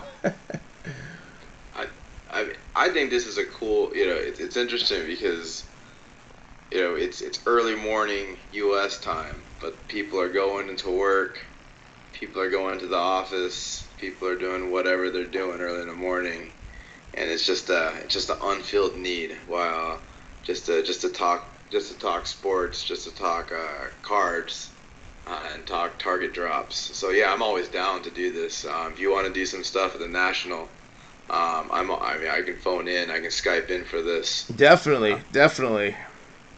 I mean, if anybody out there, is going to be in Atlantic City this week, I'm going to be out there. I would love to meet up at the National, get into some shenanigans, stay off the hooded streets of the boardwalk. It's very similar to like Las Vegas, right? Do not leave the Strip. I mean, it is nice. We got some really good suburbs, but there's some sketchy parts around downtown, and there's sketchy parts right off the Strip. Right off the Strip. One of the first times I came to Las Vegas, we started to walk. Me and my buddy started walking to the Rio, and everyone started to come talk to us. I'm like, man, people must love us. And then someone said, that was very stupid of you guys to walk that far. And I realized, it wasn't good that, something bad could have happened with just two kids from Washington thinking, hey, the Rio's just right up the street. You got to save yourself on that $8 cab ride. I get you. If you're that young. But yeah, especially with sports cards, regardless if you got a $10 sports card or a $10,000 sports card, get it. You get off that Strip, and they know what's going on there. It's not going to take long for those that want to mess up the system know that there's a baseball card convention. Right. And people aren't discreet. They're walking around with these nice Pelican cases. I mean, Pelican cases by themselves are expensive. Right. Yeah, it's definitely going to be. I would love to go, and like you said, next year, I'm wherever it is, we're going to be heading out there. We're going to put this in there. I definitely agree. We definitely should be out there. I think the National. I went last year. That was the first year I went. And I didn't know what to expect. For those that haven't gone to the National, it's a card convention on steroids in a football-sized convention hall, at least in Chicago.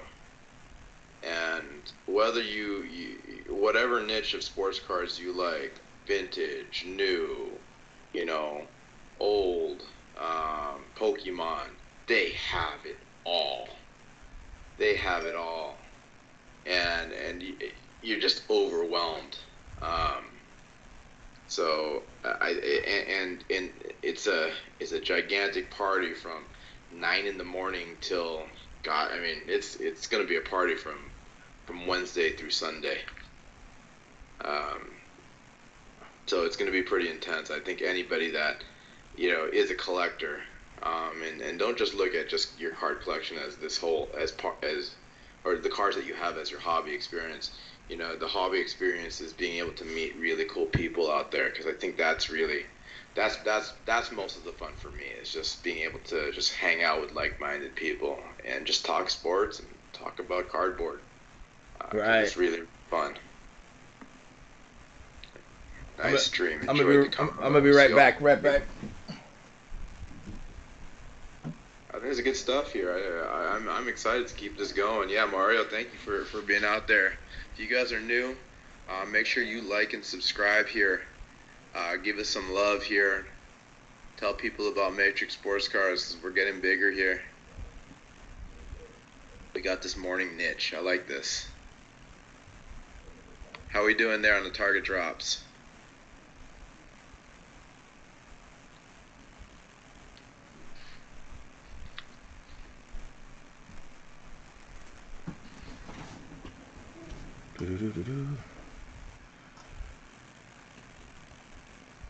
Let's see here. Where are we at? Let's see.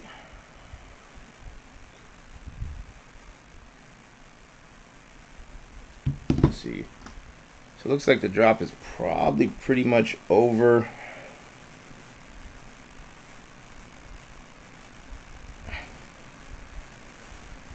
Let's see here.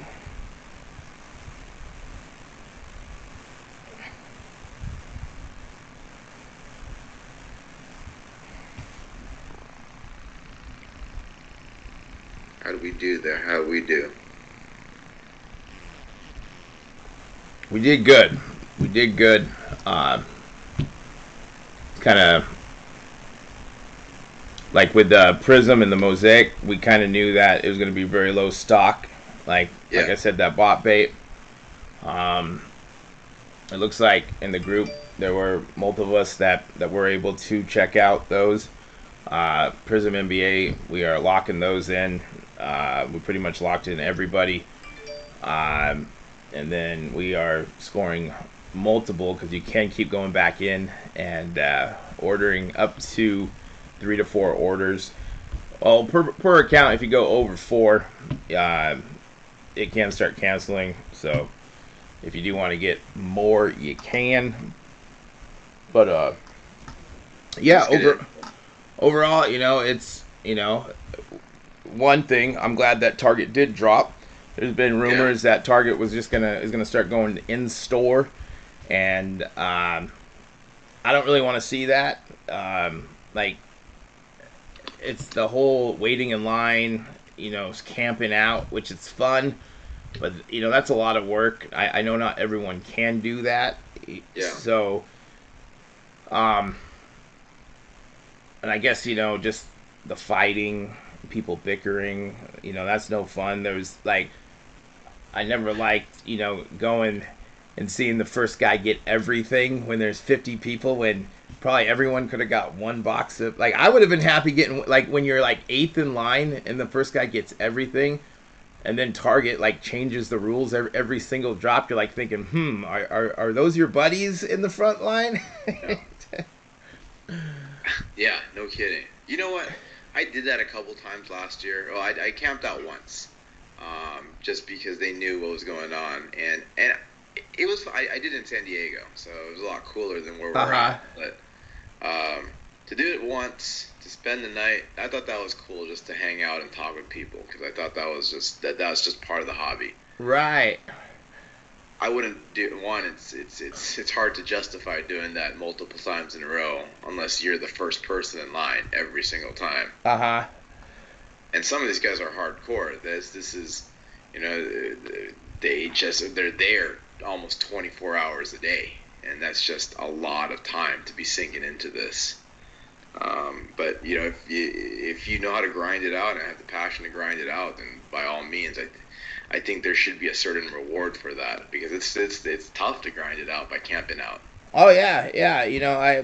I did it multiple times, and I did score product. It was cool to see. It was cool to talk to some people. But you need that dedication, right? If you really want to be first in line, you're probably getting there at 7 p.m. The day before, camping out for 12 hours. At least, right? Right. all it takes is that one other person to show up at 6:45, and then it becomes a race to how early, or not a race, but a challenge as to how early can you show up there. Right. Like last year on Craigslist, someone was like, "I will stand in line for you for 8 hours for $500." Hey, you know what? It's the economic. I mean, shoot, somebody pays me that much money, I'd seriously consider doing it. Right. But to be able to spend 500, you pay somebody $500 and you only score 2 blasters, that's not a win, unless you're the guy that got the $500.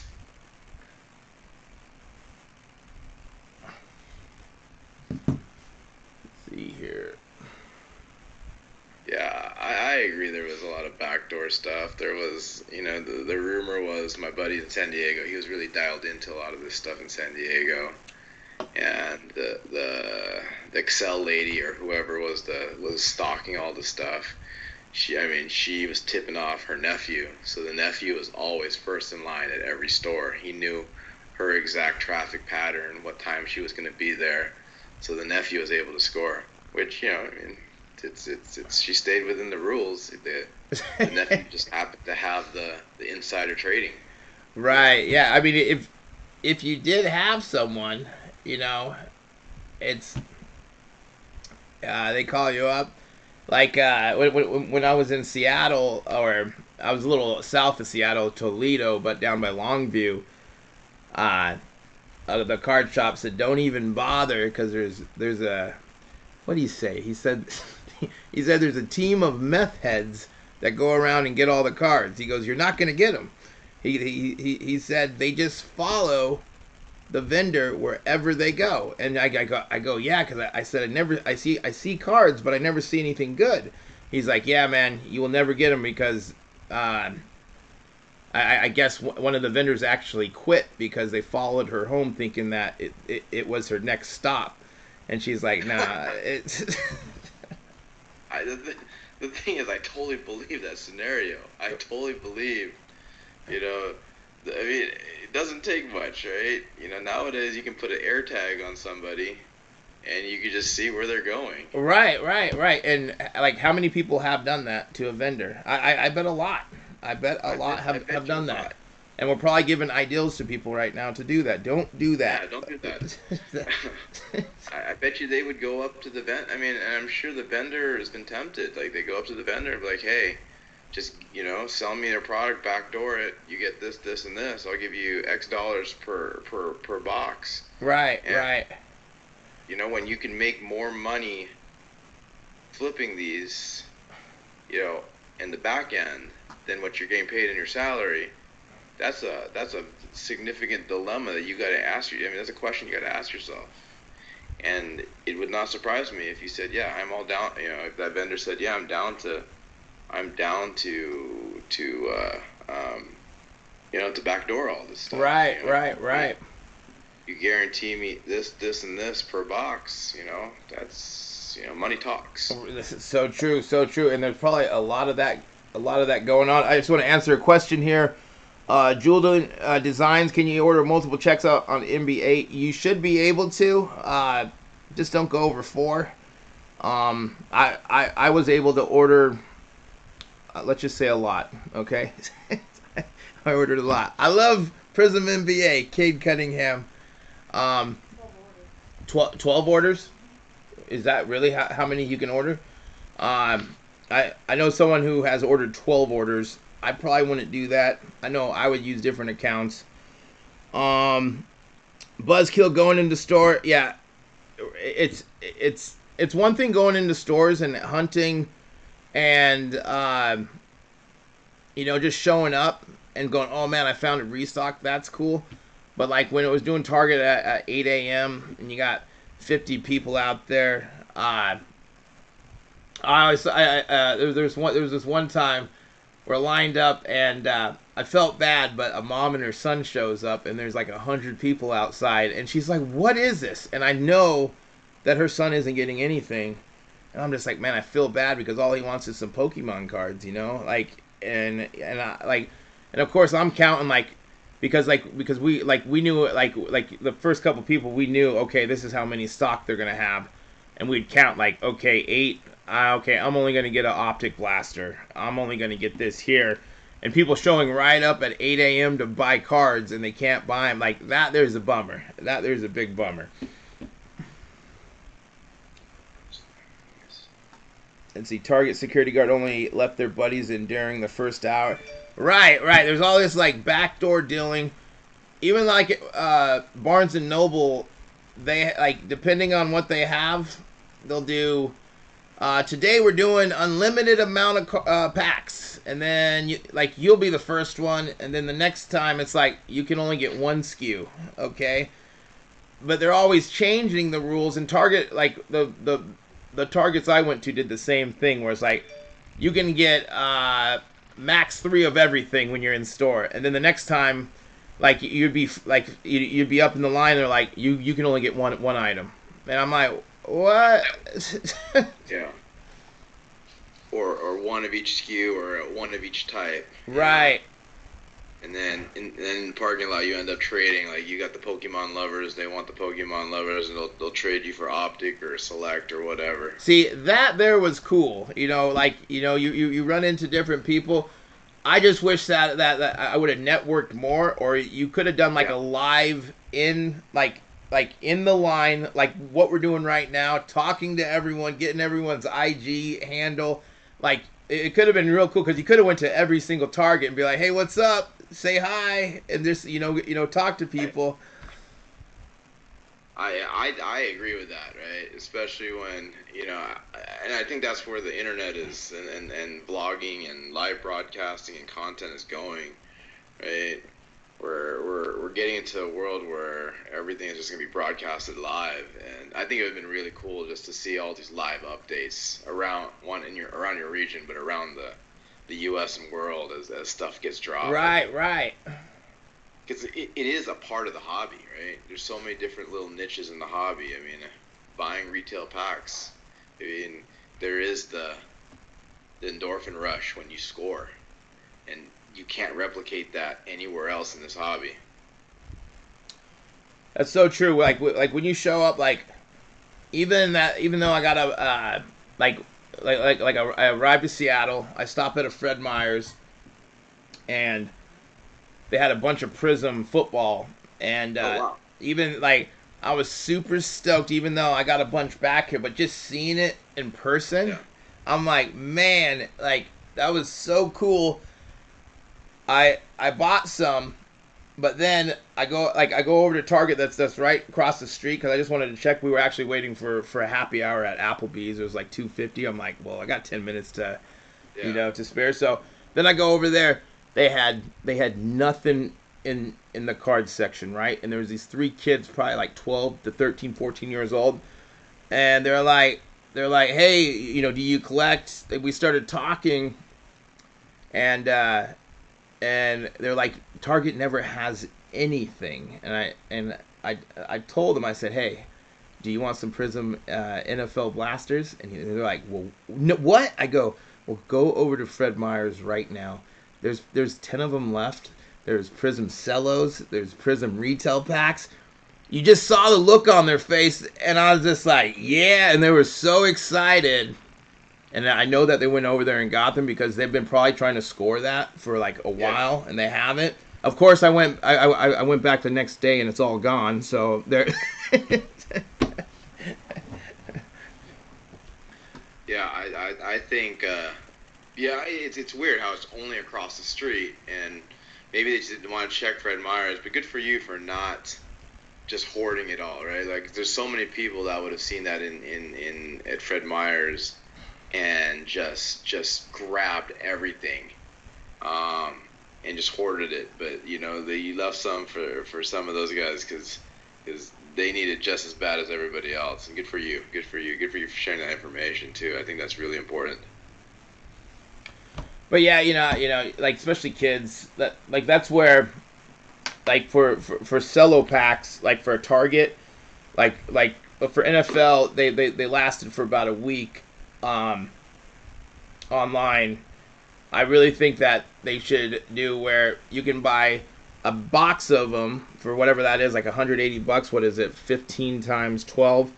Or you have that route, plus you have the route of where you only sell them 3 at a time, so that kids can buy them. Or rather than, there are a lot of people who want to buy a lot of them. Maybe they're breakers. Maybe they just like I know a lot of people who just open product and don't sell anything, right? They just love to rip, right? And you get it at retail, why not? But then you can do it both ways, where the kids can still get them, but then they can sell out a little bit quicker. Of course, that supply and demand, people start worrying. People are like, why haven't these sold out? Well, the reason why they haven't sold out, because you're given a limit on them. Like, for instance, like these Prizm NBA blasters, they should sell out right away if there was no limit and you could just order multiple of them. But I don't think most people know that right now you can order multiple orders. Well, let's say you could order 10 like back in the day, where Target, I just remember back in the day, I was ordering 10 select megas multiple times. I'm like, man, this is great. So I think there's a time and place. I'm happy when I go to the store there may be a limit or whatever, right? Like, because in all reality, I'm a person that likes to. I like ripping, right? So I like having 2-3 packs, right? If you give me no limit, the worst is I'm gonna have way too much shit, and then way too much stuff, and then But I like having that self-imposed limit. Keeps me honest. Keeps me limited to opening just 3 or 4 packs, and I get that same one. I already got the endorphin rush because I found some stuff, but I get the endorphin rush when I actually start opening the stuff up, and maybe I'll hit something good and get that ROI. Right. Yeah, finding product and then opening it. There's a rush there, and that's what keep like. Even though I keep a lot of stuff sealed, I do breaks. I do sell to breakers. I do sell there's some people that just can't get the product. So guess what? I help people get the product. Especially in Matrix Sports Cards, we don't buy on the secondary market. Guess what we do? We buy everything retail. All right, so. They're like, why would you want to pay more if you don't have to? There like you said, it's a grind to do this. If it's in store or online, and that Target is only one place that sells cards. So there's other places to pick up, especially if you're looking at hobby boxes, because right now hobby is going to be the next big thing. With it seems that retail is getting a little bit watered down. More and more people are flipping retail product into hobby boxes to either hold or open. And hobby boxes, hobby boxes have better hits, more autos, more limited stuff. So it's a way to get there, right? Where you can buy the retail, start investing into hobby to either open, break. Like, there's so many different ways that you can do this, but it's just not Target. And I think some people, and they're like we are lucky because we know Target drops in the morning, but there's so many people that don't know about Target, don't know when Walmart drops, doesn't know when Topps is dropping things, and they are clueless, and they're like, well, where do I get cards at? I don't know. I mean, I think that's the unfortunate part of the hobby. It's just it's a huge barrier to entry for people that aren't in the know, and it takes a little time to understand how to acquire products. I mean, it's a great problem that Panini has. Like, there's just too much demand, not enough supply. But it's great to be able to share a lot of this knowledge and push it forward, because I think that's one of the bigger problems with growing the hobby is that there's so many people that want to get in, but it's a little overwhelming. It's a little overwhelming. I mean, just looking at your background, there's 25 different products back there, and that's a little insane for somebody that just wants a card, right? Right. And I think Panini and hopefully Fanatics can do a little better job of breaking down that barrier. Check out. I'm just finishing up here. One second.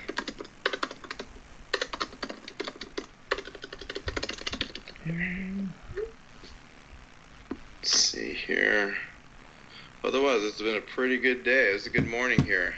I'm glad that we're able to get all these people. We were able to be successful here. Yeah, definitely.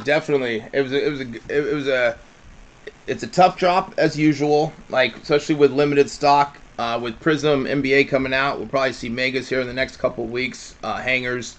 You got Chronicles NFL that should be dropping here at Walmart soon. I just want to let's see, poking fun. Yes, I did see that. What was that? A white sparkle 1-on-1 Trey Lance. I believe he hit in that crazy amount. Really? What? I'm sorry. What did Hitman hit? I think he hit a 1-on-1 Trey Lance. Was it a Mac Jones? Was what? Oh, auto. It was an auto too, huh?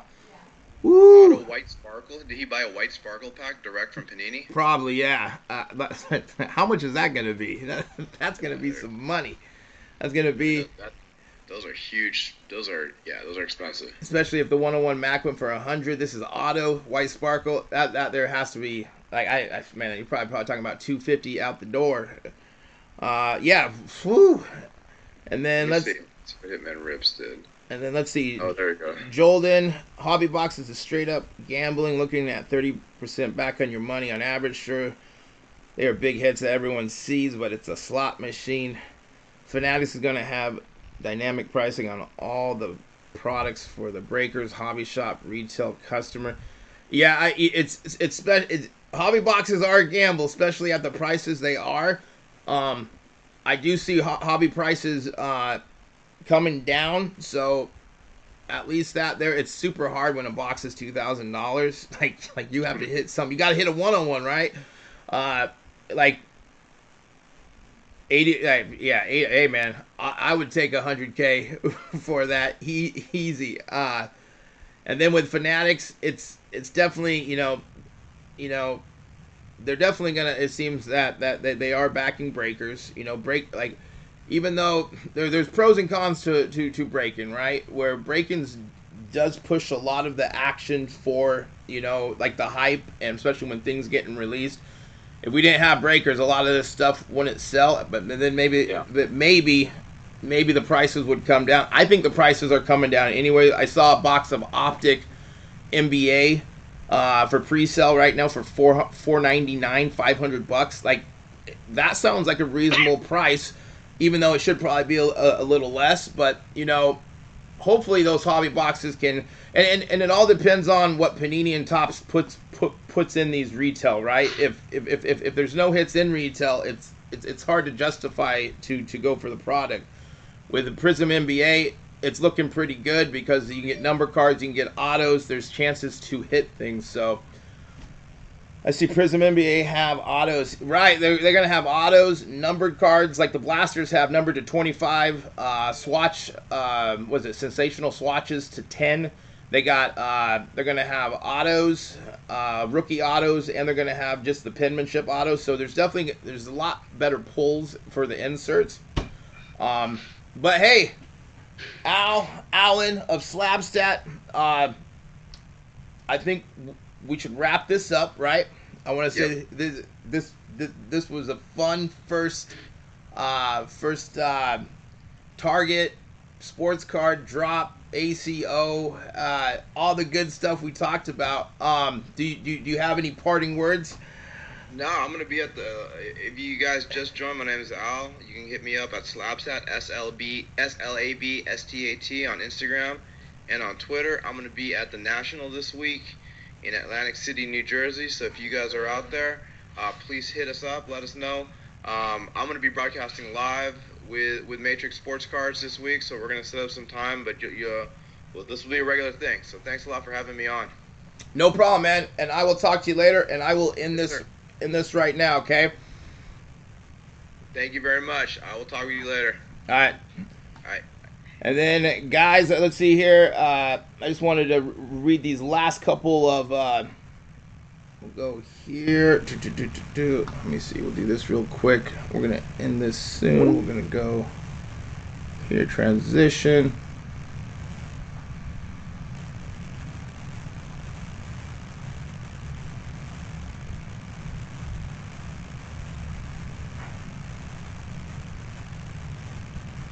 Let's see here. I'm gonna put this right here. Let's see if we transition there. That looks all right. Okay. So guys, yeah, we're gonna wrap this up, but I just wanted to finish these last couple here. Let's see here. I see Prizm. Okay, I read that. Optic NBA and Prizm NBA hobby watered down compared to NFL. Yeah, you know, like I'm all about NFL. You know, I get way more excited for NFL, especially with the two draft classes. Even though I think this 21-22 draft class is a lot better than we are giving it, and I guess we'll have to see this year. I think another thing with Panini being so far behind, you know, we were collecting 2021 cards during the season, so unless you were like a big basketball fan, you probably weren't following as closely. I think with us ripping Prizm and Optic and Mosaic, we're going to start to get more familiar with those rookies, and then we can see who's going to shine and who's not going to shine. Have to back the breakers. One did 100. Hey, you have to back the breakers. You are 100% correct on that. You have, like, the breakers are a big part, and is going to be a big part to help this industry or this hobby to move forward, right? And breaks. Hey, I like breaks. Like I run my own breaks as well, and you know it's a great way to jump into a product if it's too expensive, or if you want to buy a certain team, or you want to buy a certain player. You know, there's pros and cons. Like I think there is a space for breakers. Like it definitely pushes the hobby, and you do get to see like all these cool like cards that do get hit on camera, and you're like, man, that'd be so cool to hit. So yeah, you have to back the breakers, right? You have to when some of these guys are doing 100. There's a couple of them that are doing 100 plus each year, and that's insane. Like just at Nationals, you're probably gonna have these breakers gonna have millions and millions of dollars of products behind them, just like last year. So I totally agree with that. Hey, I just want to say, guys, thanks for jumping in here. Thanks for checking us out. We are Matrix Sports Cards. That was Alan from Slabstat. We will get more into what Slabstat does, but it definitely helps out breakers. I will definitely leave a link in the description. I use his product for my breaks. It's a really easy way to get followers, to showcase your breaks, your descriptions. So yeah, I will leave that in the description once I make this into a video. And until next time, we hope your drops are like ours, and we will talk to you guys later.